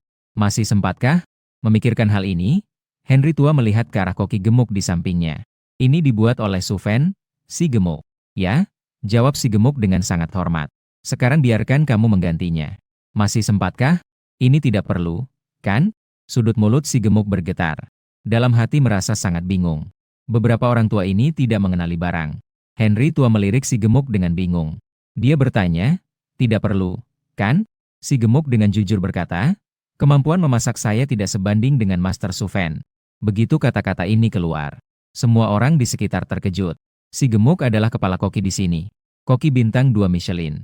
Meskipun tidak dianggap yang terbaik, tapi di pasar, dia pasti bisa mengalahkan banyak orang. Dia bahkan mengaku tidak sebaik orang lain. Mata Tuan Tua Henry langsung berbinar. Mungkin hidangan dingin di depan ini sebenarnya tidak semudah itu, siapa tahu. Tapi jika ternyata tidak enak, diperkirakan orang-orang tua ini bisa mengejeknya selama setengah tahun. Harus mengangkat makanannya. "Mari kita mulai makan." Tepat saat dia ragu-ragu, koki gemuk berkata dengan hormat kepada semua orang, "Keterampilan memasak Master Suven sangat langka. Dia adalah koki dengan keterampilan memasak terbaik yang pernah saya lihat. Tidak ada seorang pun." Kakek Henry semakin terkejut. Koki gemuk pernah bekerja di Hotel Bintang 5. Saat itu, koki kepala hotel adalah koki bintang Michelin yang sebenarnya. Apakah Suven lebih baik daripada koki bintang Michelin? Bagaimana mungkin? Seseorang yang biasa ingin mencapai tingkat itu, tanpa 30 tahun pengalaman di dunia kuliner, itu tidak mungkin. Ini tidak ada hubungannya dengan bakat. Ekspresi orang di sebelah hampir sama dengan kakek Henry. Mata mereka penuh dengan ketidakpercayaan. Melihat situasi itu, si gemuk mengulurkan tangan dan membuat gerakan meminta. Dia berkata kepada semua orang untuk tidak berpikir terlalu banyak. "Coba saja, nanti juga tahu." Kakek Henry ragu sejenak, kemudian mengangguk. Dia berkata kepada Tuan White, "Bagaimana kalau kamu yang mencobakan kepada semua orang?" Gulung kumis. "Kamu dulu?" Lau Huaite sama sekali tidak memberi muka kepada Lau Hengli. Lau Hengli dengan putus asa bertanya kepada orang-orang di sekitarnya untuk teman. "Apakah ada yang mau menjadi percobaan untuk semua orang?" Orang-orang di sekitar saling memandang. Tidak ada yang mau menjadi kelinci percobaan. Akhirnya, Lau Hengli melihat situasi ini, mengangkat tangan dan mengarahkan sumpit ke arah orang besar. Namun, dihalangi oleh Lau Huaite. Huaite tersenyum dan berkata, "Tetap saja, teman lama, biarkan aku," katanya sambil mengambil sejumput besar dan memasukkannya ke mulut. Sekejap, mata Lau Huaite tiba-tiba membelalak, seolah-olah akan pingsan. Tubuh yang menua diam-diam terhenti di tempat, renyah dan segar, penuh kehidupan. Pada saat masuk ke mulut, olah ada tunas baru yang baru tumbuh, yang lahir di dalam hatinya, memberi penghiburan pada jiwa dan rohnya. Ini terlalu enak. Sepertinya ada banyak peri yang menari di sekelilingnya. Bahkan bisa samar-samar melihat Dewi kehidupan tersenyum padanya. Selalu yang paling ribut. Namun sekarang dia tidak mengucapkan sepatah kata pun. Dua aliran air mata panas mengalir dari mata tuanya. Ekspresi wajahnya ini membuat di sampingnya merasa bingung. Old Henry tidak mengerti situasinya. Dia bertanya pelan kepada teman lamanya. Apa yang terjadi padamu? Apakah kamu merayakan ulang tahun? Kenapa kamu bingung? Old White menghapus air matanya. Kalian coba saja sendiri. Kalian akan tahu. Henry tua itu juga menambahkan beberapa hidangan dingin ke dalam mulutnya. Saat dia menggigitnya, dia merasakan energi kehidupan yang segar menyebar di mulutnya. Dia tertegun. Energi kehidupan yang kuat menyebar dari ujung lidah ke seluruh tubuh. Seperti mendapatkan suntikan adrenalin tanpa efek samping. Juga seperti menjilat makanan surgawi. Makanan dingin bisa mencapai tingkat ini. Apakah ini agak berlebihan? Dia mulai merasa ada ilusi. Dia melihat peri cantik yang menari dengan anggun. Ini terlalu ajaib. Saya belum pernah makan makanan dingin yang sana ini. Orang-orang di sekitar juga mulai menggunakan sumpit atau garpu satu persatu. Masing-masing dengan ekspresi yang berbeda-beda. Namun semua terbenam dalam kelezatan yang luar biasa ini dan tidak bisa berhenti. Tadi mereka masih mengejek makanan dingin yang jelek. Di detik berikutnya, mereka sudah ditangkap oleh makanan sederhana ini. Terjebak di dalamnya dan tidak bisa keluar. Koki gemuk sudah memperkirakan bahwa makanan dingin ini enak. Pasti bisa memuaskan selera para orang tua ini. Namun tidak menyangka bisa membuat mereka menangis. Menangis terharu. Para orang tua yang selama ini sangat pilih-pilih makanan. Kali ini mereka benar-benar merasakan kepuasan. Hal ini membuat Koki sedikit bingung. Meskipun makanannya sangat enak, mereka tidak tahu bisa makan sampai seperti ini. Bukankah mereka semua memiliki identitas yang tersembunyi? Pernah memiliki banyak kejayaan. Apakah mereka bukan orang-orang teratas di piramida? Dengan perilaku seperti ini, sudah memasak untuk kalian selama beberapa tahun. Kali ini saya sudah melihat kalian dengan jelas. Tidak lebih dari itu. Sialan, sampah. Koki gemuk tidak berkata lebih banyak. Segera kembali ke dapur untuk membantu Su Fen melanjutkan memasak. Dia ingin memperluas pengetahuannya. Tidak bisa menunda terlalu lama. Kembali ke dapur. Saat ini, Su Fen sudah mulai membuat tahu furong. Tahu dihancurkan. Tambahkan putih telur, garam halus, anggur masak, penyedap rasa, dan air, aduk rata. Berbeda dengan tahu furong tradisional. Setelah perbaikan oleh Su Fen, tahu furong, baik dari segi rasa, dapat memberikan sensasi seperti bunga teratai yang mekar. Dari segi penampilan juga sangat mengagumkan. Gambarnya seperti memegang pipa dengan setengah wajah tertutup, sangat indah. Seolah-olah ini bukan sekadar hidangan, melainkan sebuah karya seni tingkat master. Koki gemuk tertegun melihatnya. Jika dia yang melakukannya, pasti tidak mungkin bisa sehalus ini. Warna, aroma, dan rasa semuanya mencapai puncak yang luar biasa. Orang biasa tidak bisa melakukan ini. Dalam sekejap, sosok Su Fen muncul dalam benak Koki berbakat, menjadi semakin mengesankan. Sebuah perasaan kagum yang mendalam menghampiri, seolah-olah melihat bunga teratai yang baru mekar, dan kemudian membuatnya begitu nyata. Di dunia ini, tidak ada yang sebanding. Koki berbakat merasa ingin berlutut dan meminta bimbingan. Sungguh sangat mengagumkan. Kenapa hanya terdiam? Segera kirimkan keluar. Koki berbakat baru tersadar. Segera mengangguk setuju. Dengan hati-hati membawa tahu teratai keluar. Takut jika satu kesalahan akan merusak keindahan hidangan ini. Setelah Koki berbakat keluar, melihat mangkuk besar yang kosong di meja, seluruh tubuhnya seperti disambar petir. Terdiam di tempat. Ekspresi itu seolah berkata, saya baru pergi 3 menit. Kalian sudah menyelesaikan mangkuk besar ini. Wajahnya bergetar sedikit. Belum pernah melihat orang besar yang begitu acuh tak acuh terhadap penampilan. Hei, gemuk. Segera letakkan makanannya. Lau Huaite sudah menggoda. Si gemuk baru saja meletakkan tahu bunga di meja. Awalnya, Lau Huaite dan yang lainnya berencana untuk menyerbu. Seketika, mereka menghentikan sumpit di udara.